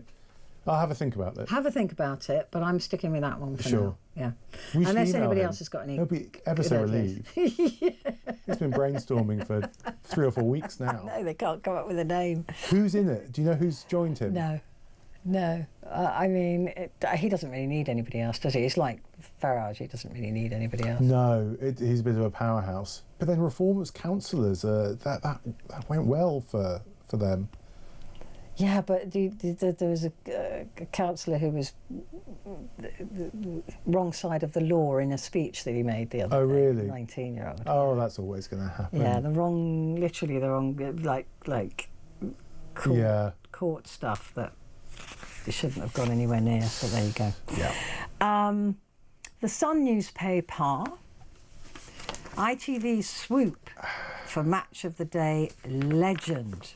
He'll host the Saturday night show. No great shock here. Gary Lineker is to return to Saturday night telly, hosting a new ITV game show called The Box. It'll see 12 celebrities put in 12 boxes and giving daring challenges. That sounds rubbish, Petrie. That really does sound rubbish. I reckon they are just trying to keep him sweet until his non-compete agreement ends. He's probably got a couple of years where he's you're right. not allowed to do sport. And Yeah, so you're they're just right. going to keep him, they're just going to put him out to pasture for a They're bit. probably going to pay him an absolute Oh, fortune. yeah. And then as soon as he can, they'll move him to the ITV version of Match of the Day. just in time, or yeah, I think so. Yeah, there's got to be a non-compete, hasn't there? He's Well, not allowed otherwise to, he'd be he's not doing allowed to do sports programming for however many years. however many years. And that will coincide precisely with him doing what sounds like I think I've got a non-compete. not allowed to do sports programming. Not allowed to do sports That's why they programmes. didn't take you. That's why. That's why ITV didn't reply to your emails. That's why it is. Yeah, That's why TalkSport haven't. that's why they don't even Yeah. give you a second glance over Second there. glance when I Because walk they know you're past. off limits. Yeah, can't No, be poached. that's a shame. I heard them clapping at a TV screen on my way through here. Oh, they're very expressive. They really are. They really Yeah. care in a way that you can't really get engaged. You can't. You with can't get politics engaged like that with news. and no. transport. You No, can't. I mean, often I'm sitting there sort of quietly reading my notes and everything, and I hear this thunderous sort of. rambunctious yeah. hollering It's like from- the kids in the playpen when somebody's being naughty. scored a good goal. They're all about 12. Have you noticed? They are. very- Especially, there was somebody looked a bit more, a bit wiser in years. Was reading a book in the corner on one of the sofas. The adult in the room. Yeah, possibly.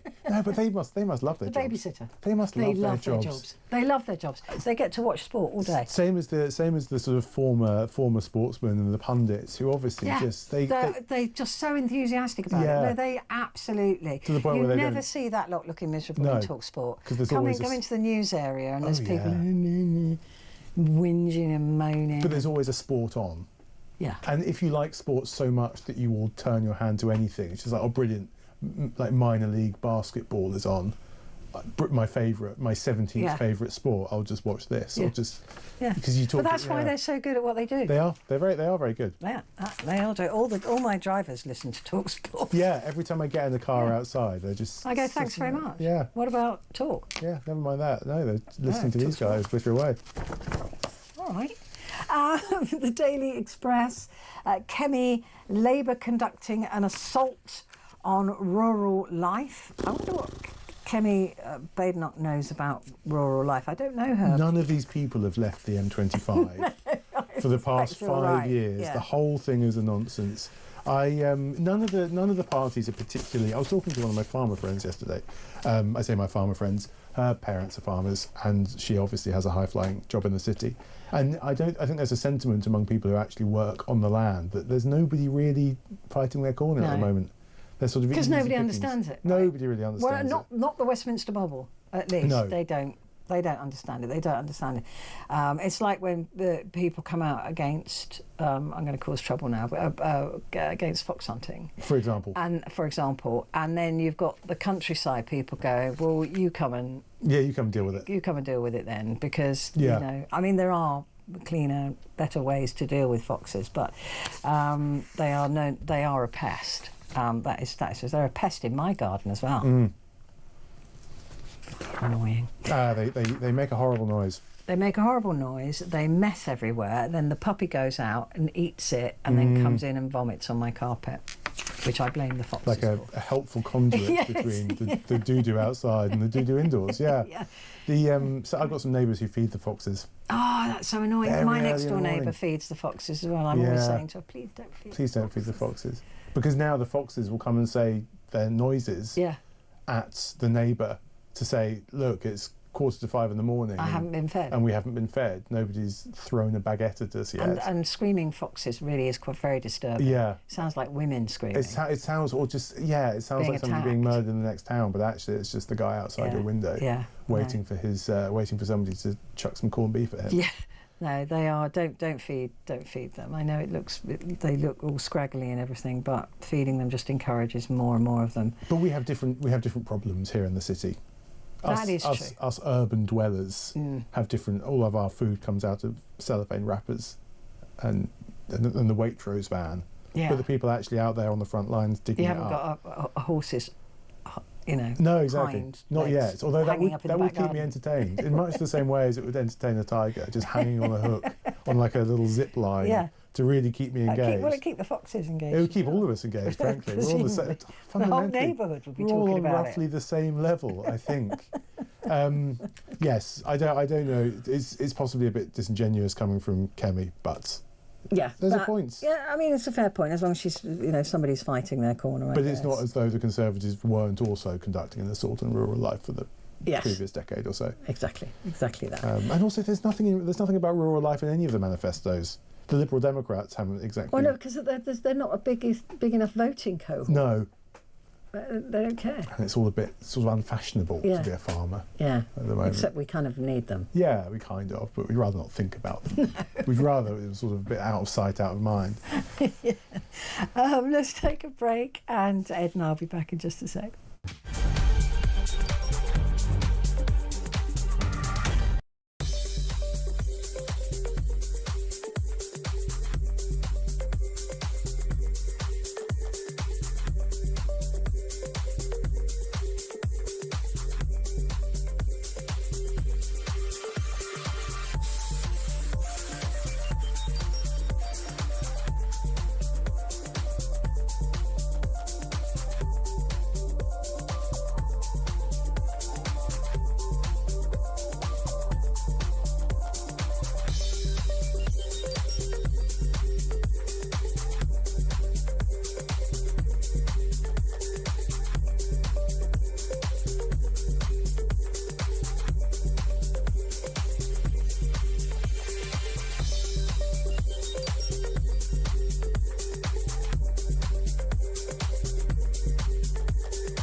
across the UK, on DAB+, on your smart speaker, on your smart TV, and on your side.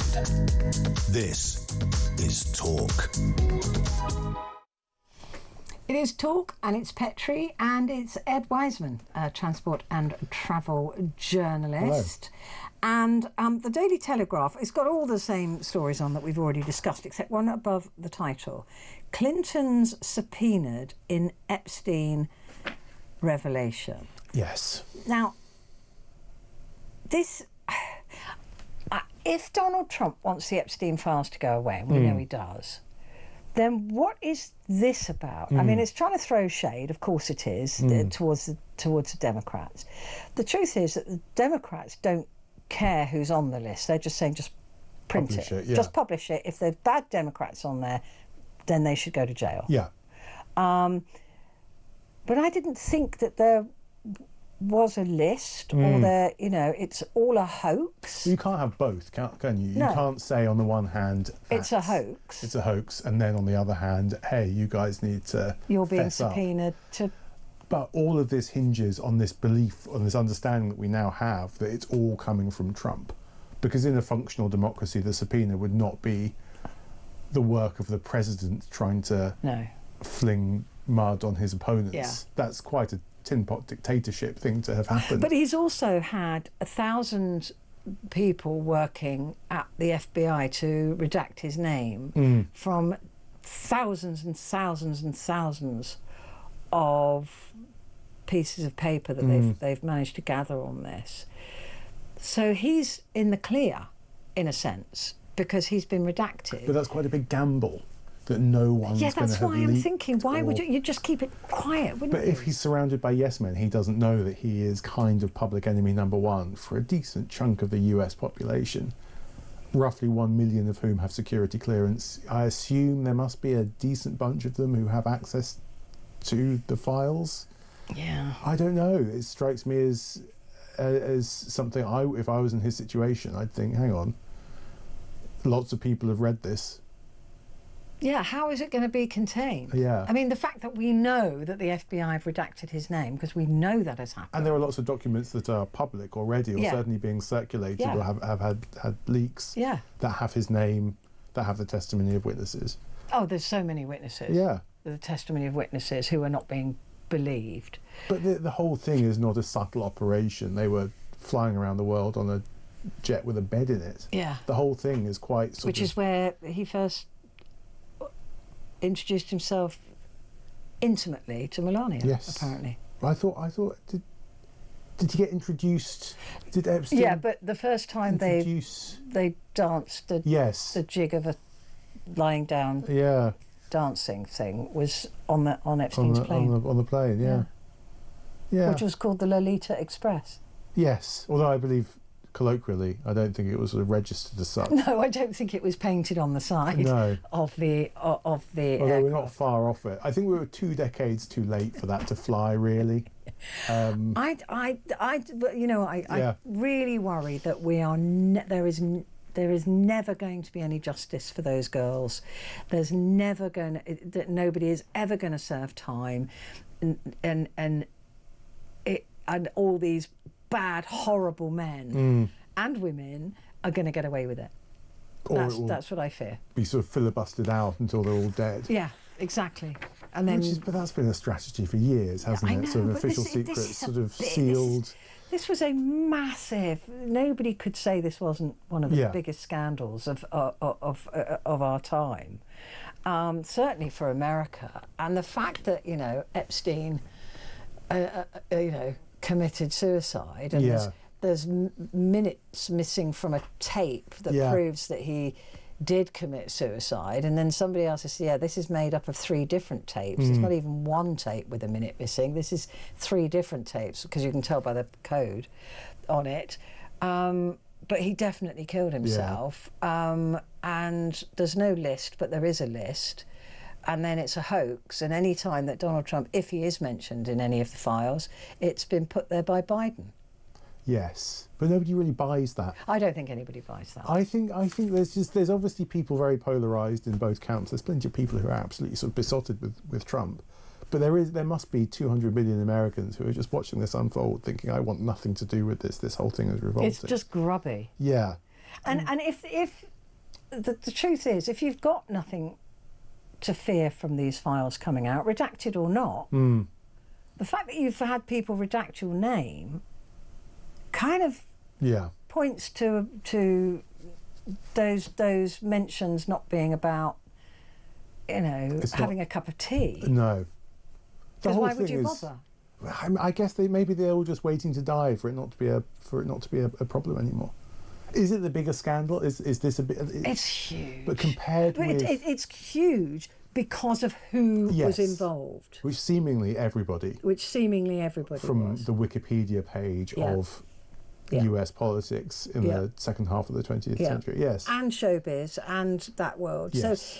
So and it's all about these very, very rich people who live this life outside of the law, that they never have to obey law. Never. They don't live by the same rules that they make us live by. And I think that's why this is so fascinating. These men had so much, they could buy anything, and they chose to steal the innocence of children because that's the one thing that they could take. Probably lots of other stuff as well. But you know what I mean? This is like, I can buy everything. What can I not? What can money not buy? I know. I'll rape a child. That's something that money can't. Well, except that it probably did. Allegedly. Well, we haven't mentioned names. No, true. And we know that girls were raped. Yeah. So, it is horrific that these people live, and if they lived that world then, what's to say they're not living in that world now? Well, presumably there's all sorts of horrendous stuff going on. You hear the stories coming out of the Emirates. Yeah. Sort of every. The Emirates and the girls there as well. Vast amounts of wealth. Shocking. But on the other hand, I'm sure plenty of very wealthy people are very nice.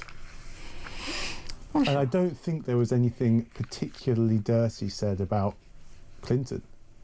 No, I thought the testimonies that I've read. Yeah, they're not.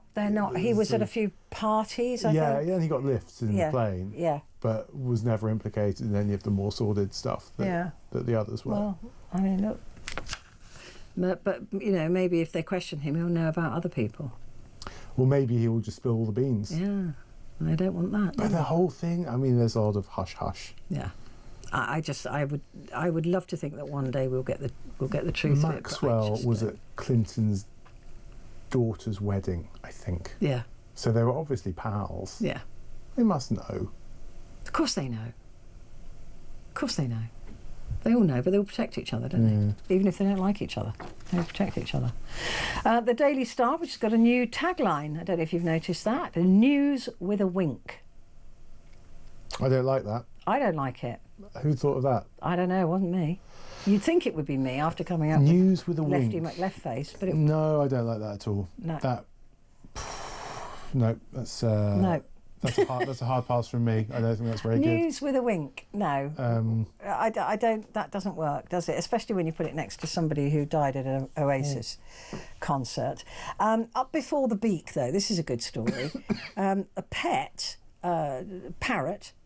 grasped on a gang in a video. A pet parrot's 2 for $25 crack cocaine slang on video helped put a gang in jail for 100 years. So obviously in the background of some video it was reading out the price of crack cocaine, and the police went, oh, hang on. And took then him in. tracked them down. Yeah.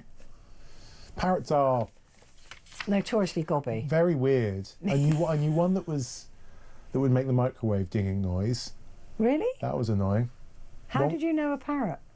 We bumped into each other at Lake Como, obviously. Obviously. No, it was a friend's dad found one in the garden. It had flown into his garden. But it was a talking one. It was a grey parrot. It was very valuable. Wow. And it turned up one day, and it had a smoker's cough. and an Essex accent. And from memory, he did actually put some feelers out because they were at the time it was worth sort of £1,000 or whatever parrots were worth. But from memories, somebody came over and sort of said, "No, that's not the parrot that I'm looking for." Obviously had a chat with it. Obviously, didn't recognise it. And there was another one that I knew that got very racist. Oh, really? Well, they're Because I think it lived in a pub. Oh. And so obviously they was like, let's not have the parrot in the pub anymore because let's not do that. There's lots of parakeets now in London. They are. Can they talk? I don't know. They just yell like the foxes. They do. There's a lot of very loud animals. They're really beautiful, and they're now all over Shepherd's Bush as well now. Because they were just quite southeast they were for a while. Of Richmond Park, weren't they? I think that's where somebody let a pair out. Allegedly. Oh, really? Just been told, rumoured to be Jimi Hendrix and David Bowie. Lots of people have been rumoured to be letting parakeets out. These guys out. And now they're taking over. Yes, they are. But they're fine. They're very pretty. As in, yeah, exactly. They're very stupid. They don't come across as bright. One landed on my banana plant the other day, and I wasn't quick enough to take a photograph because that looked like I was living in a tropical island instead of Shepherd's Bush. They've got an urgency to them as well. They fly very fast. They do. Yelling. They're always going somewhere. They're always busy. Yeah. But they are beautiful. Yeah. I tell you. I don't know if they've given up any gangs recently. But yeah, Ed, I think we're nearing the end. We haven't even done the papers. We've just been wittering on. The Titan disaster. Apparently that was avoidable. That was avoidable, which we kind of knew. Which we knew that. FT's got some fairly dry stories. Yeah, they all have. It's a very dry news day. I don't know. I don't know what I'm going to do in tomorrow's programme, but there you go. Ed, thank you very much indeed. It's been wonderful to see you. Thanks for having me. Ed Wiseman there, travel and transport journalist. Right, coming up, it's just you and me and the phone in. Would you be prepared to give up an unwanted pet to become food for a zoo? There's a zoo in a Danish zoo has appealed to the public to donate healthy, unwanted pets as part of a unique effort to provide food for its predators that are being kept in the zoo. Do you think the Brits would ever catch on to this? Do you think we would ever do this? Or like Battersea Dogs Home emptying out and giving the pets to the zoo instead of just euthanising them and burning them? I don't know. What do you think?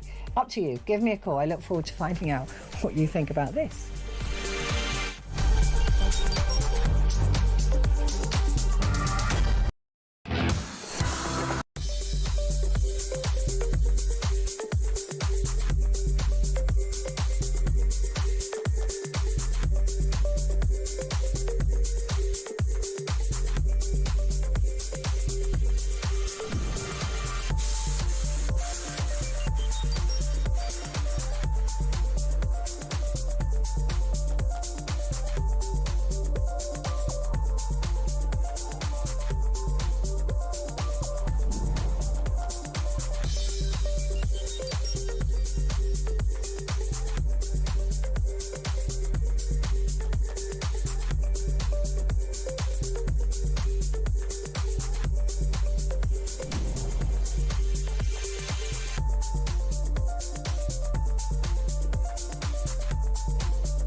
across the UK.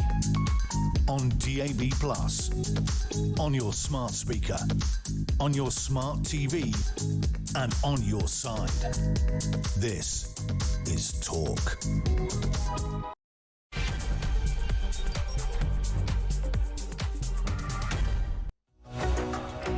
Good morning.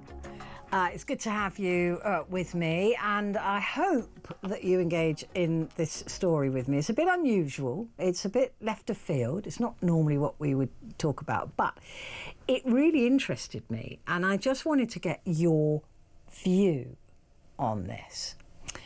And it's this zoo in Denmark that's appealed to the public to donate their healthy, unwanted pets as part of an effort to provide food for the predators that it is keeping. Aalborg Zoo has asked for donations of live chickens, rabbits, guinea pigs, which they say are gently euthanized by trained staff. The zoo also accepts donations of live horses with owners able to benefit from a potential tax break. Posting on Instagram, the zoo explains it has a responsibility to imitate the natural food chain of the animals that it keeps, and smaller livestock make up an important part of the diet of our predators. The zoo said the food in this way is reminiscent of what would naturally be hunted in the wild. Other predators being kept in the zoo, they've got the Eurasian lynx and lions and tigers. They're saying small animals can be donated on Wednesdays with no more than 4 at a time without an appointment. I mean, if you're taking more than 4 pets in with you at a time, there's something wrong with you, isn't there? You've been collecting them in the neighbourhood or something, I don't know. I don't know about this, because immediately I look at the faces of my little boys and I'm like, no. I mean, even if, although they are so desperately wanted and loved, but no, I wouldn't want my last thought of my animals. I have 3. I have the evil Edith. I still wouldn't want her to, she's the cat. I wouldn't want my last thought of her to be torn apart, even if she wasn't wanted. But no, but it's heart and head stuff, isn't it? Because your head is saying, well, look, if Battersea Dogs Home, which takes in more than dogs, had, I don't know, 100 rabbits that have been abandoned and sort of left, unwanted, and Battersea Dogs Home is just going to put them down because they've got no room or whatever, would it be better for those 100 rabbits to go to London Zoo and be fed to the creatures in the zoo, which I also don't agree with, by the way. The London Zoo does a lot of really important environmental work and breeding and stuff like that. So it's a working zoo, really. So in that regard, I can almost forgive London Zoo, but because of their breeding programs and stuff like that, they've brought things back from near extinction. They really are a wonderful organisation. But I don't really like the idea of these wild animals being kept in zoos in the first place. But as long as they are there, should the animals that we just put down and then burn, cremate, instead organically be fed to creatures being kept in zoos? And your head sort of thinks, well, that's not a bad idea. Although if it's got you see, the trouble is if it's got a name, if the rabbit is called Fluffy or Thumper, I I don't. Oh, no, I'm really not happy about it. I'm really not happy about it. I don't. I suppose because of the way I feel about my pets, I can't imagine them being unwanted enough for me to do that, particularly if they're healthy, right? And they only want healthy animals. But anyway, listen, give me a call. I'd love to hear from you on this, because it's heart and head stuff here, but it does kind of make sense environmentally. It kind of makes sense. All sorts of reasons, really, but I couldn't cope with it personally. But that's like I said, that's because my animals are very much wanted and loved. 0344 499 1000. And the other thing really is talking about unwanted pets.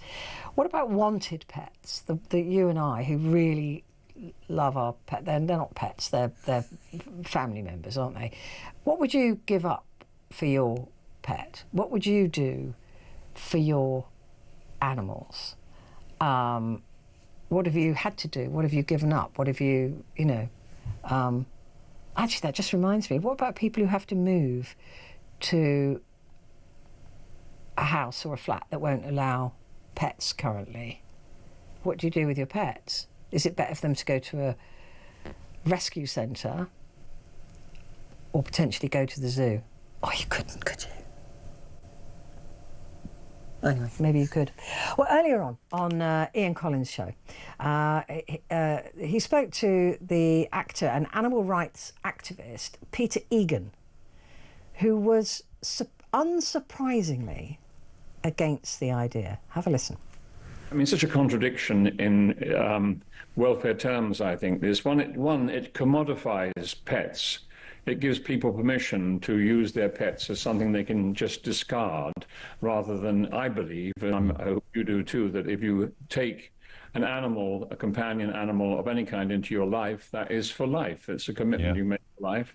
And if you find that you can't deal with that for whatever the circumstances, then you take that animal to a shelter and hopefully it will get rehomed or it will be cared for. And also the great kind of oxymoron of you take an animal and you keep it in a zoo, which immediately takes it out of the habitat that is wild for them anyway, and then you pretend that you're going to encourage their or feed their wildness by giving them discarded pets. It makes absolutely no sense to me at all.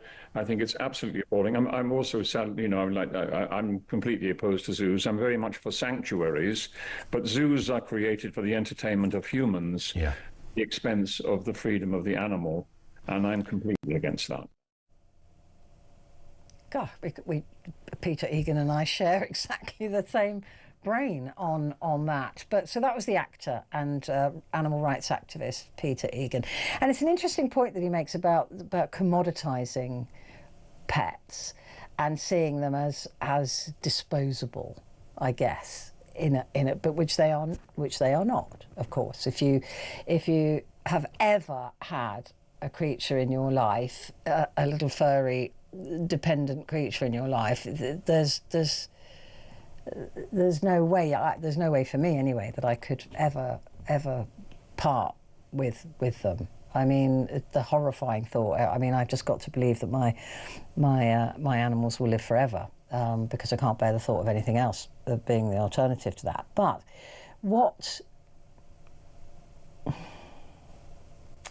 But I'm thinking more on a larger scale as well, like I said, with a rescue centre, rather than just euthanising animals if they can't be rehomed and burning them, they are donated to a zoo. Does that make any sense to you at all? Could that ever make any sense to you? I'm struggling with it, but could it make any sense to you? Give me a call. 0344 499 1000. David is in Worcester. Good morning. Hey, Betsy, I love. I'm all right. How are you this morning? Fine. Nice to see you got a new set of bangles on your left arm. You've been betrothed, or? No, not betrothed. No, I've always had them on. Anyway. I don't know if you've seen them before.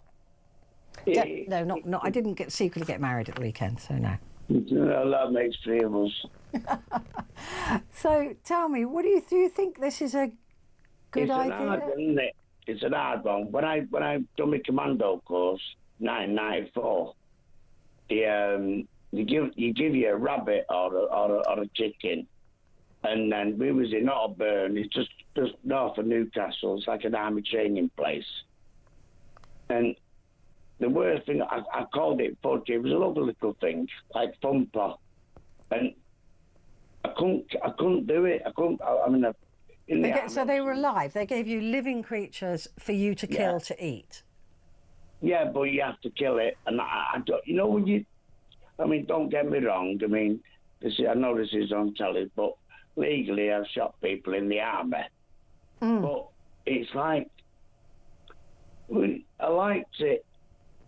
And anyway, I broke into a shop, stole some food. I left a note and my mum's name and whatever, said she'll pay. But I let it go. But when I got back to the base, they said that because it's farmed. Well, I don't know the psychology of pets. I'm no scientist, but they said it would have got killed because it just never met.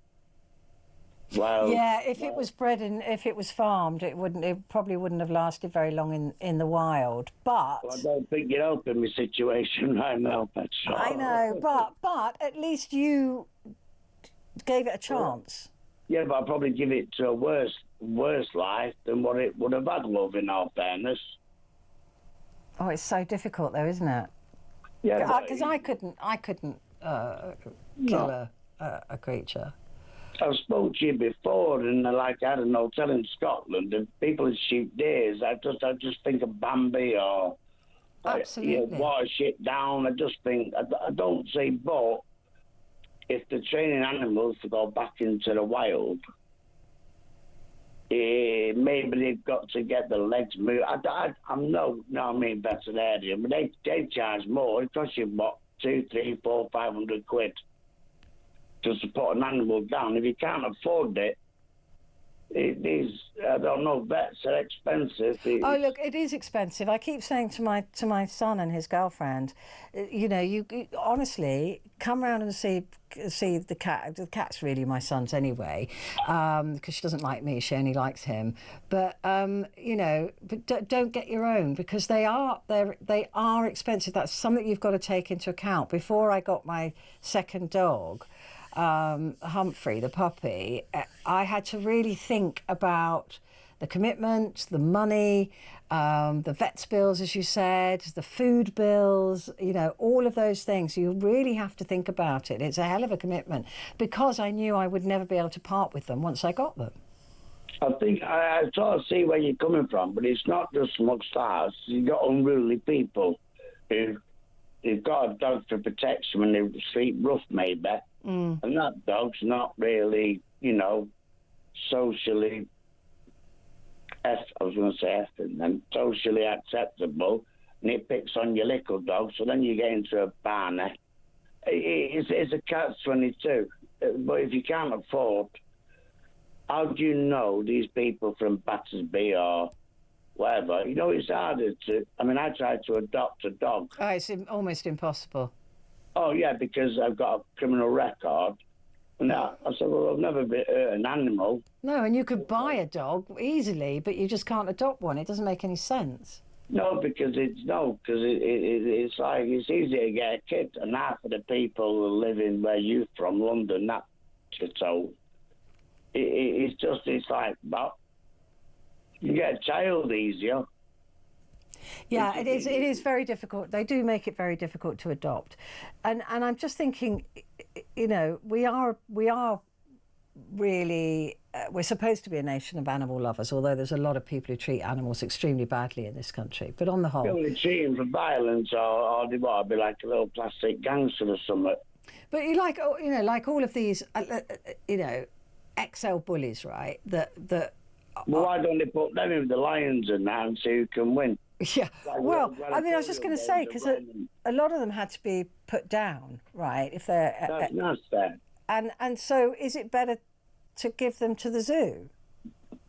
No, because it doesn't.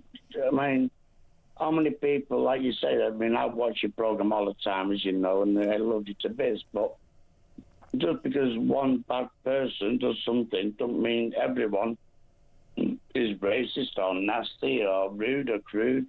You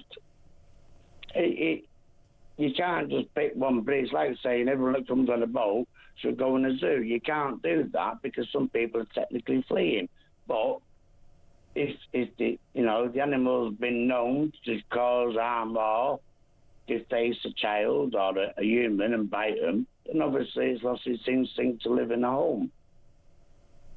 Yeah, but there are a lot of dogs, right, who are brought up really badly, who can't be rehomed because of the treatment that they've had. It's not their fault, but because of the treatment they've had. There's a lot of children the same, though, Bex. There's a lot of children that have been brought up in families who take heroin. Yeah, there's quite a few children I wouldn't mind dropping off at a zoo for food. You're not thinking of me, are you? Go on, you cheeky woman. Lots of other people's children. Nobody likes them. Listen, it's great to talk to you, David. Thank you. You're a sweetheart. Thank you for calling. What do you think? Let's talk about that as well. What about these dangerous dogs? I know it's not their fault, but they can't be rehomed. What do you do? Just put them down and then burn them, or do you give them to a zoo to feed? They will be euthanised before they're fed. They're not set free in a compound or whatever. But is that a better use of these dogs? Give me a call. 0344 499 1000.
Across the UK, on DAB+, on your smart speaker, on your smart TV, and on your side.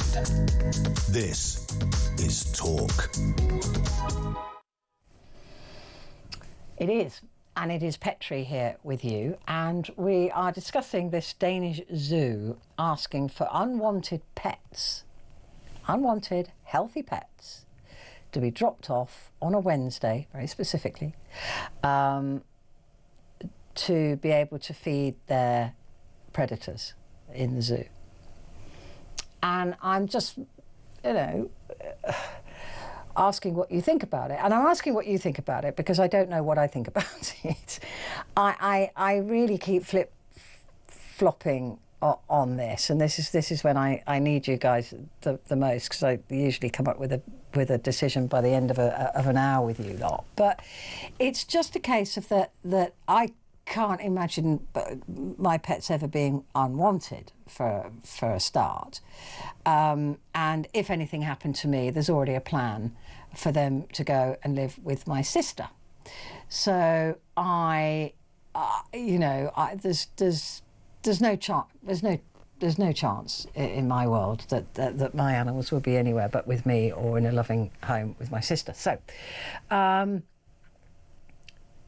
but there are lots of people, for example, during the lockdowns that got pets, all sorts of pets, and now no longer want them because they're frankly not very nice human beings.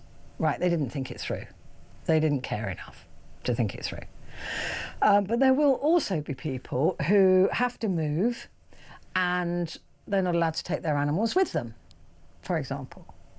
And they have to go to a rescue home.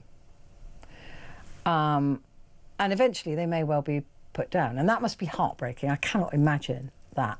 I can't even bear to think about it. But are they better being kept in a cage in a rescue home, or, I can't believe I'm going to say this, being taken to the zoo and organically being disposed of? Oh, I love this picture. This is Angie. Is that a Shih Tzu? Oh, I love Shih Tzus. My boy, both my boys, apparently, Humphrey's a Shih Tzu, although he doesn't look like one. But that is the best photograph. Here's a compromised Petrie. Why not ask for animal abusers to be donated rather than our companions? This is my girl, Bo Bear. The thought of her being terrified would kill me. Oh, look at her. I love her. She's definitely a Shih Tzu. They are gorgeous, aren't they? Spoiled. Do you get this Shih Tzu? Huff. Huff. Yeah. Kaz has said, my cat Luna is 18 now, and there's only one way she's leaving this house, and she'll be coming back here in a little box. My cat is not zoo fodder. But this is where I think that the Danish must be really very different in their attitude. Zarina says, apart from feeling sick at the idea of any pet being given up for food, surely a euthanized pet would be tainted by the poison that was administered to kill it in the first place. I did think about that. I did wonder. But I don't know chemistry well enough to know how long it would be in the body for. I don't know. Let's go back to the phones now. Kevin is in Basingstoke. Good morning, Kevin. Morning. Good morning. What do you think of this plan? Could we ever do it in Britain? Well, first of all, can I just say that first caller shocked me when he called London a certain thing. Yes, I know. Apologise for that. And when he said about sending asylum seekers to a zoo, I thought that was a bit. No, he said that.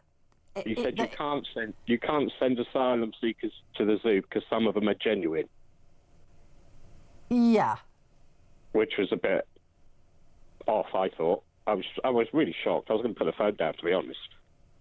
Oh, well, but I'm anyway, sorry. No, that's all right. Well, to be honest, I would never have I wouldn't. I'm the same as you. I wouldn't have an animal and say it's not wanted.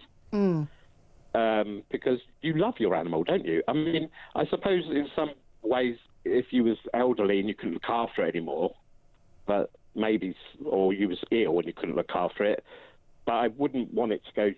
I mean, if it was perfectly healthy, I would try to get it rehomed. But the problem is, though, that we've got so many unwanted pets in this country at the moment that these rescue homes are sort of, straining at the edges. They're having to put down animals every year that just can't be rehomed for one reason or another. But I thought you was going to say, once the animals died. I mean, once the animals died, then I think it's a good idea because, I mean... No, they want healthy animals.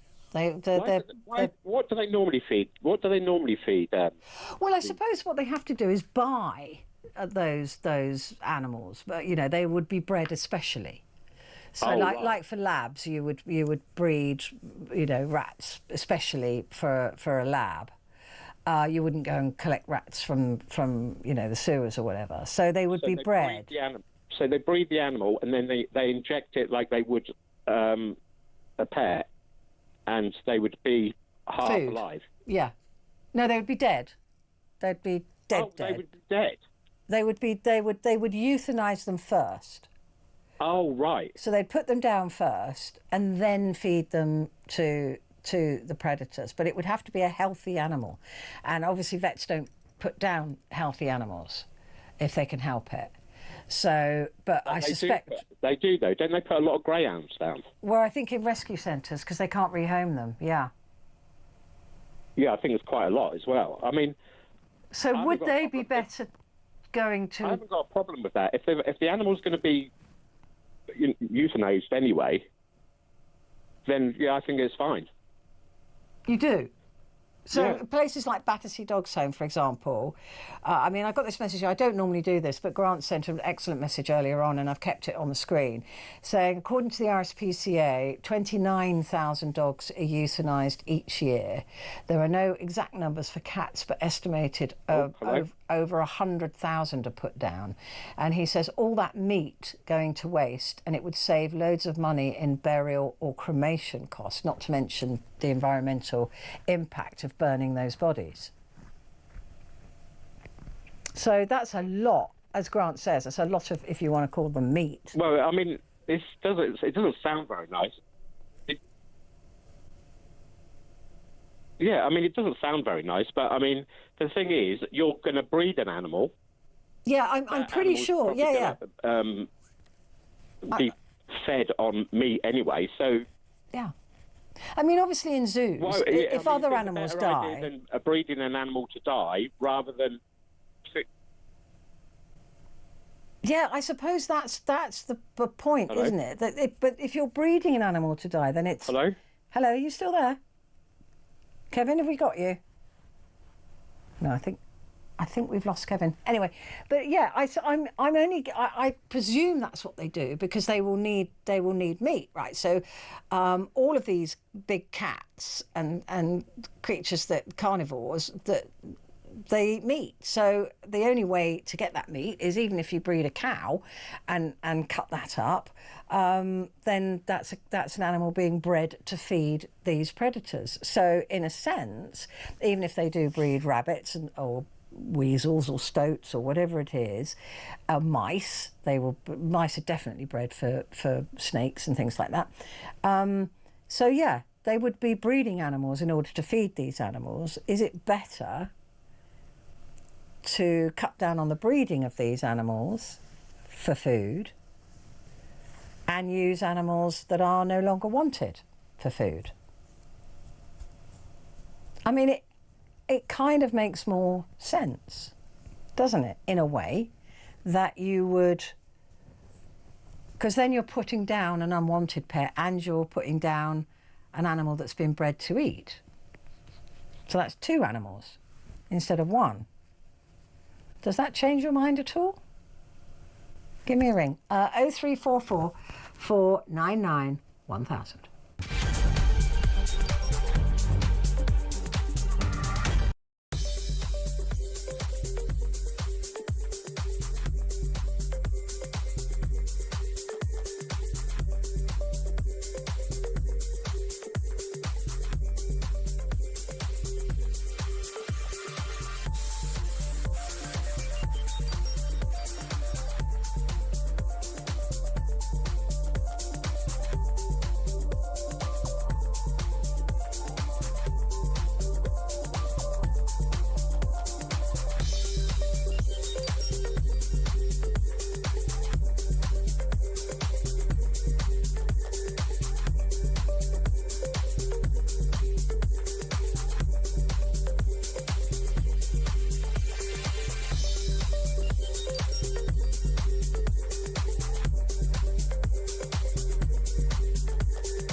across the UK, on DAB+, on your smart speaker, on your smart TV, and on your side. This is Talk. Hello, this is Talk, and it's Petrie.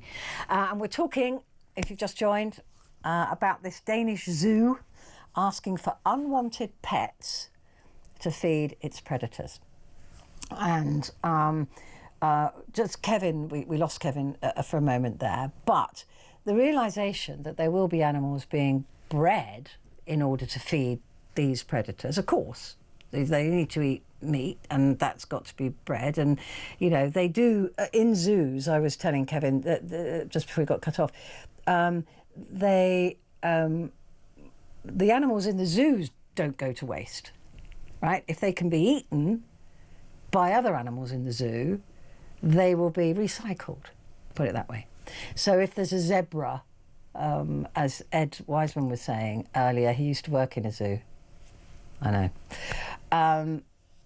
You know, if a zebra died, or you know, broke legs and couldn't be fixed, it was euthanized and fed to the lions. So it already happens in zoos that they are recycling the animals. I suspect if a bird dies in a zoo, that will be recycled as well. There's no point not recycling them, okay? So that will happen in a zoo, but they're not pets and they're not named, and I think that's very different for me. But it would save other animals being bred to feed these if we could use animals that were already in the world to feed these animals in zoos and safari parks, I guess. But this is in Denmark, and maybe they've got a different attitude to their pets than we have. But there will be people who don't want their pets. So if they don't want them, they don't look after them properly, they don't feed them properly, they often mistreat them, then they abandon them, or they take them to a rescue centre if they're decent people. And then in the rescue centre, because they've been badly looked after and badly brought up and badly treated, they probably can't be rehomed and will probably end up being euthanised anyway, end up being put down anyway. Could it be that it is a better solution, a more environmentally friendly solution, a more caring of animals solution, to use them as food instead of breeding animals for food? So then you're putting down 2 animals instead of 1. Or you're creating animals just to be food, like we do anyway, don't we? Rachel has said, I understand people's personal circumstances change, like moving, etc. But personally, if getting a new job meant giving my pet to a rescue centre, I'd stay in my original job. Some pet owners have their priorities all wrong. I'm with you, Rachel, 100%. And Angie's written back and said, she's a Lhasa. She's a Lhasa Apso. She looks just like a Shih Tzu. Mind you, they do, don't they? They're very similar. She's absolutely gorgeous. She's a stubborn little madam, but I wouldn't be without her. Paula is in Halifax. Let's have a quick word with Paula. Hello, Paula. Hiya, Petrie. How are you doing? I'm all right. How are you? I'm not so bad. You sure everything's going okay? Yeah. Just a quick word before I go on to what we're about to talk about. I'd like to say R.I.P. to James Whale. And that he's an absolute legend and he's absolutely irreplaceable. Completely. They don't make them like James anymore. They're never going to make them like him again. I miss him already. Yeah. He had quite a big part of my life through kidney cancer and things. And yeah. Oh, that was sweet of you. Thank you, Paula. I just want to say fly high, my friend. And the last time I spoke to him, he said to me, he was at home with Nadine, and I was on for 15 minutes, and he said, I don't want you to cut Paula off. I'm enjoying speaking to her. Oh, that's unusual for him. I know, it's very unusual. There were only that's one, nice. only one time when he cut me off, and I just laughed. Yeah. And But it I mean, was- he loved his animals as well, didn't he? He was a bit. He absolutely adored his dogs. Well, he's got 2 more now from the help me out, Petrie. The dog rescue centre. Battersea. Yes. Yeah. He's got 2 new dogs from them. He doesn't get puppies or anything like that. But after all this, it's made me feel sick tonight because I had a Shih Tzu for many years. Oh, I love them. Oh, I love them, Petrie. But I'm not well enough to have a dog now. But she died, and I've got her ashes in a solid wood box with her name on. And the day she died, and when anything happens to me, she goes with me. Oh.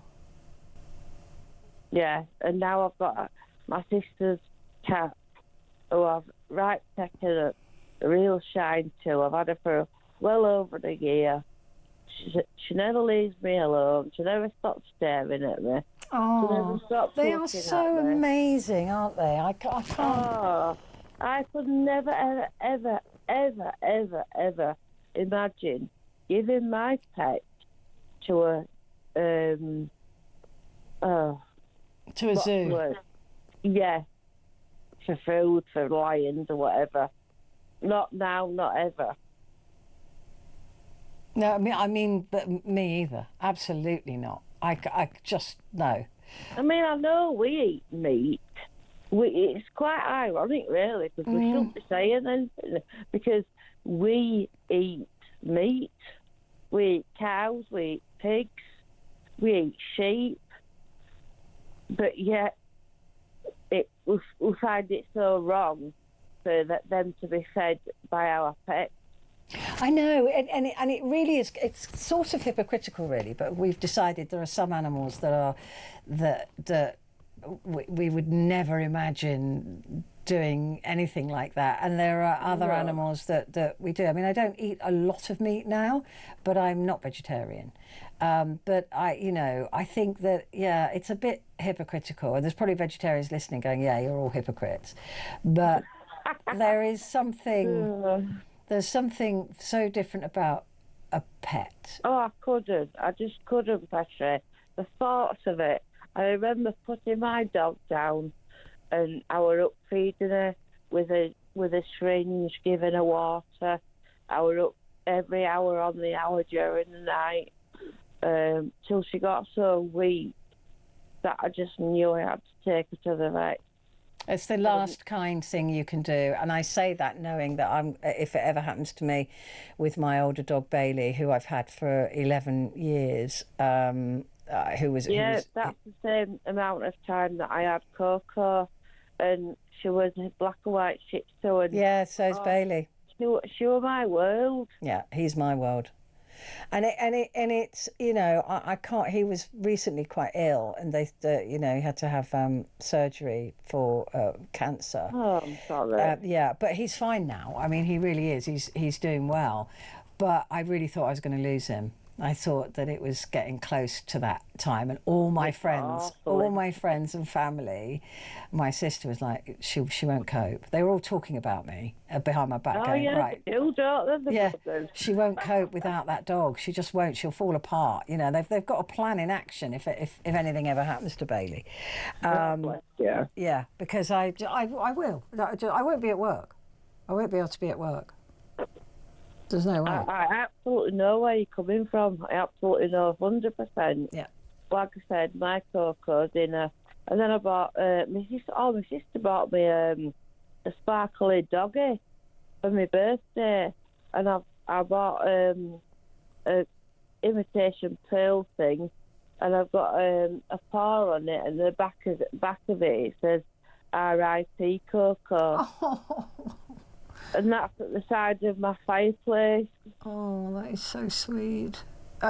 People don't get it. There's people listening who are going, "You're all mad. You're all mad. They're just animals. I hate that when people go, "Oh, it's just an animal." But if you're not an animal lover, how are you going to understand? You're never going to understand. You're never going to understand. It's just not. People who don't get it don't get it. They just think we are utterly bonkers, and I don't care. I don't care. You can think I'm bonkers. I think the same. I mean, I heard earlier when you were about a zebra had died at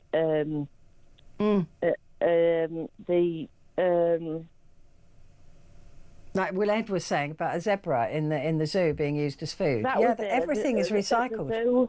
Yeah. Yes. I mean, I can kind of understand that, but even that's a bit. I know, but I suppose it's just sensible. It's just pragmatic and sensible. And, if it saves, the breeding of another animal that has to be then put down for food, then you're saving a life in a way. I don't think that we are being very hypocritical, because we do eat pigs, beef, lamb, but it's because it's not our personal pet. We eat chickens. Yeah. You go to the supermarket, you buy meat, you buy chickens, lamb, beef, whatever, and that's it. It is hypocritical. It's hypocritical, and I can't explain it to myself in the same way you probably can't explain I can't either. to yourself. I think it's when it's your personal pet, that's what it is. Yeah, and even, just the idea of, just the thought of them being thrown into an enclosure. No. Paula, it's lovely to talk to you. Thank you so much for calling in. Jude has called, new caller from Belfast. Hello, Jude. Thank you for joining in. Hi, how are you? I'm good. How are you? Yeah, hanging in there. Right. So, I love a Belfast accent, by the way. So, I'm just going to sit and listen to you talk. But could you ever imagine dropping off a pet to a zoo? No. I had a rescue centre, sanctuary, for a number of years. Oh, wow. And we had 250 cats.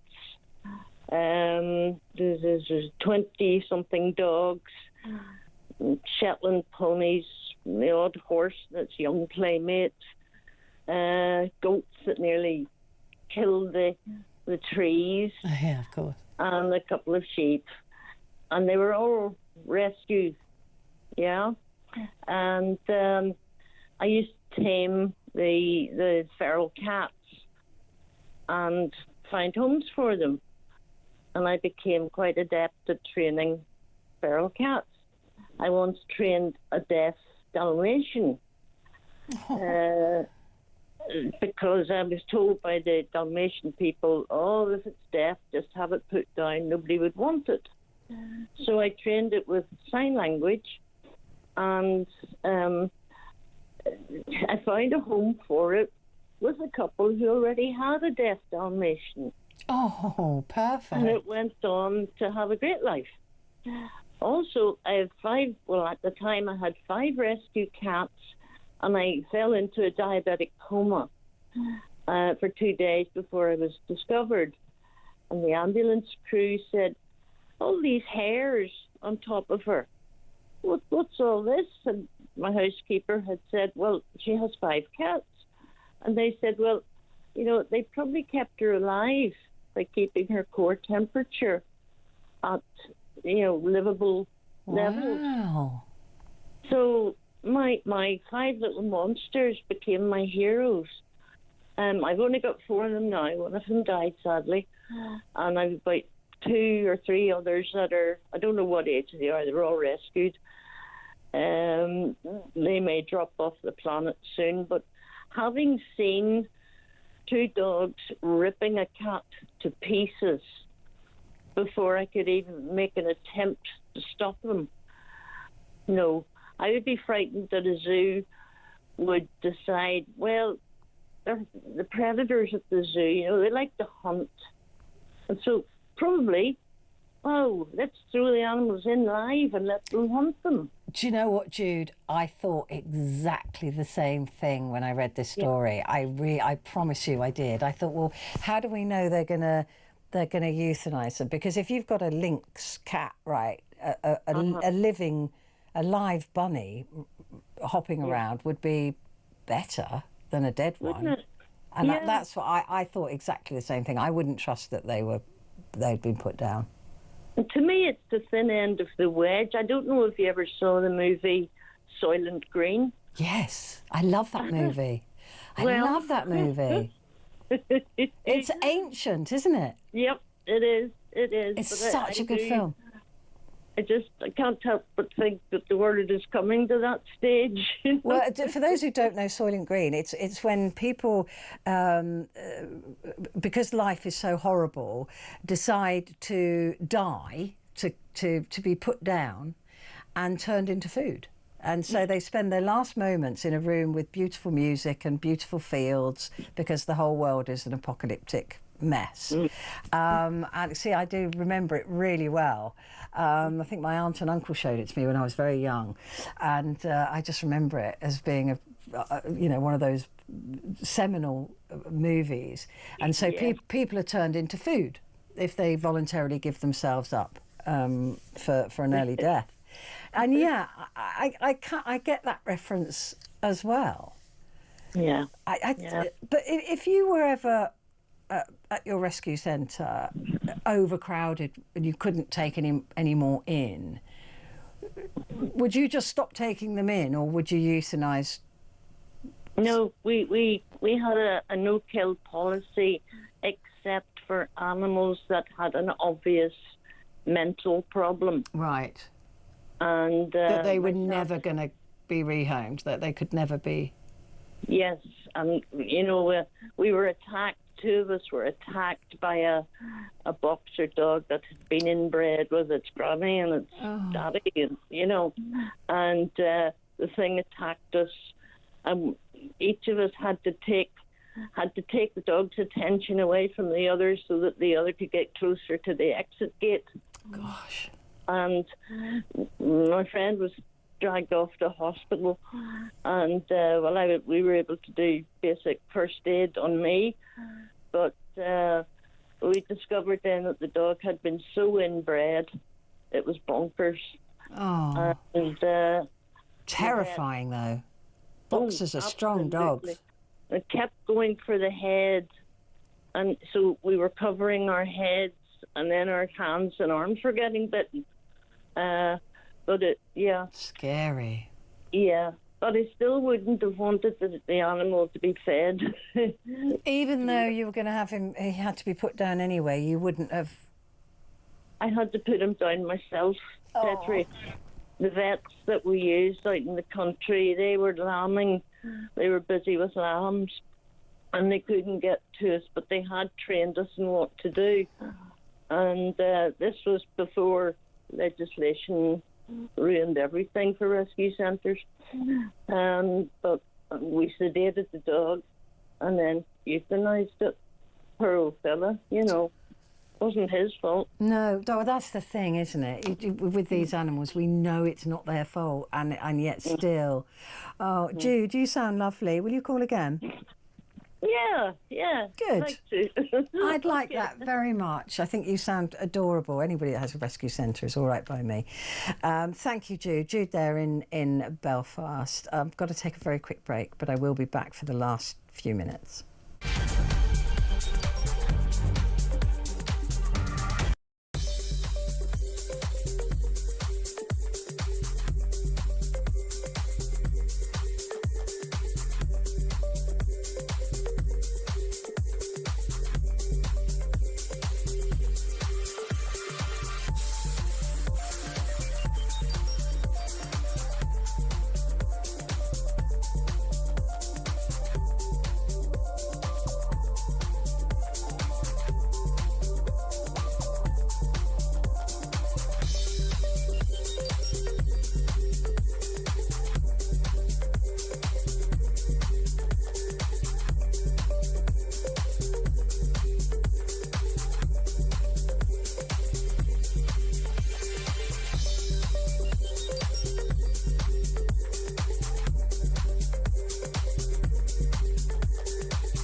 across the UK, on DAB+, on your smart speaker, on your smart TV, and on your side. This is Talk. Good morning. This is Talk, and it's Petrie with you for the next sort of 5 minutes here, discussing this Danish zoo asking for unwanted, healthy pets to feed its predators. Joanna sent me a message saying, I struggle every day financially to do the best for my girls, a pointer and King Charles, Laura and Millie. Their needs come first, always, without question. It seems we're becoming a throwaway society, even down to our pets. I don't know which is worse, a society that dumps their pets or a zoo that could even suggest this. And then, oh my God, a tax break to go with it. I'm beyond shocked. It's the same as Morocco cruelly killing dogs for a FIFA football tournament. Yeah, I think people think about animals in a different way. And Angie is in Burnham and says, I've adopted 4 guinea pigs and the idea of abandoning them to be eaten up makes me sick. So have we got... Caller first. All right, caller first. Karen is in Stirling. Karen, good morning to you. Hello, Petrie. Hello, how are you?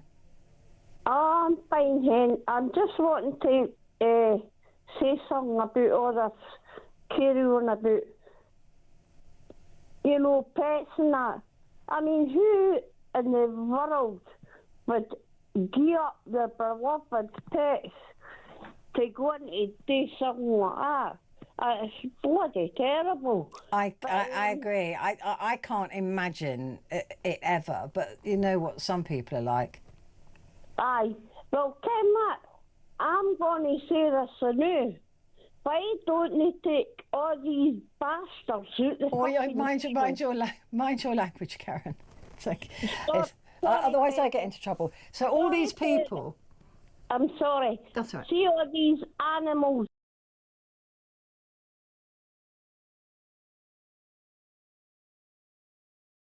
Oh, come on, we've got to dump that. I'm sorry, Karen. We can't have that sort of language. I beg your pardon. I mean, it's a very passionate subject. I understand that, but it's not. I can't. It's just. Do you think I would swear if I could? But I'm not allowed to. So you should hear me when I'm outside of the studio. I got an absolute mouth like a goodness knows what, but it's not allowed on the radio. I'm really sorry, even though it is early in the morning. So I'm just, I can't imagine doing this. I can't imagine anybody doing it. But there's part of me that thinks that if we're breeding animals to be killed to feed these predators, and we've got animals that are unwanted, part of me thinks that is a more organic way of dealing with the world. But on the other hand, it's also... Paul Ross has just come into the studio and knocked the camera. So... I'm clumsy, what can I tell you? Just completely... And I'm wearing a football shirt for the first time. Stuart, my studio producer, bought it for me as a present.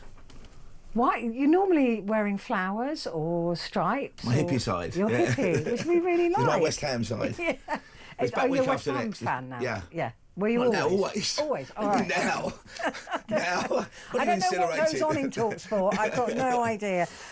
Because you're coming up at the top of the hour. That's right, yeah. What are you talking about this morning? We've got a great guest on who's written a fascinating book about what's been a very challenging life. He's very frank about being partly self-inflicted.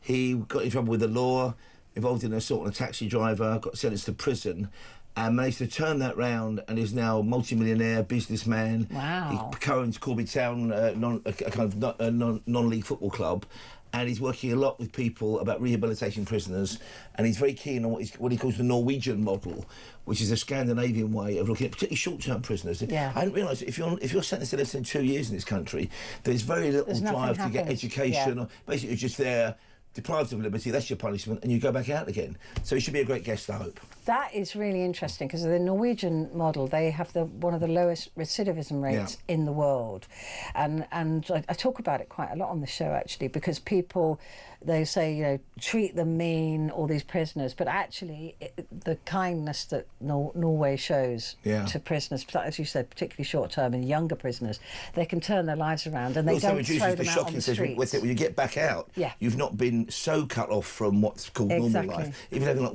big windows in the cells, that kind of thing makes an immense difference. Apparently, and they're helped into accommodation and things like that, so that they don't feel like they need to go back out into the criminal world in order to have a decent life. So as I'm locked in my little cell for 4 hours, I can think about that. Yeah, it's very, very controversial. Yeah, you're locked in your cell for 4 hours, aren't you now?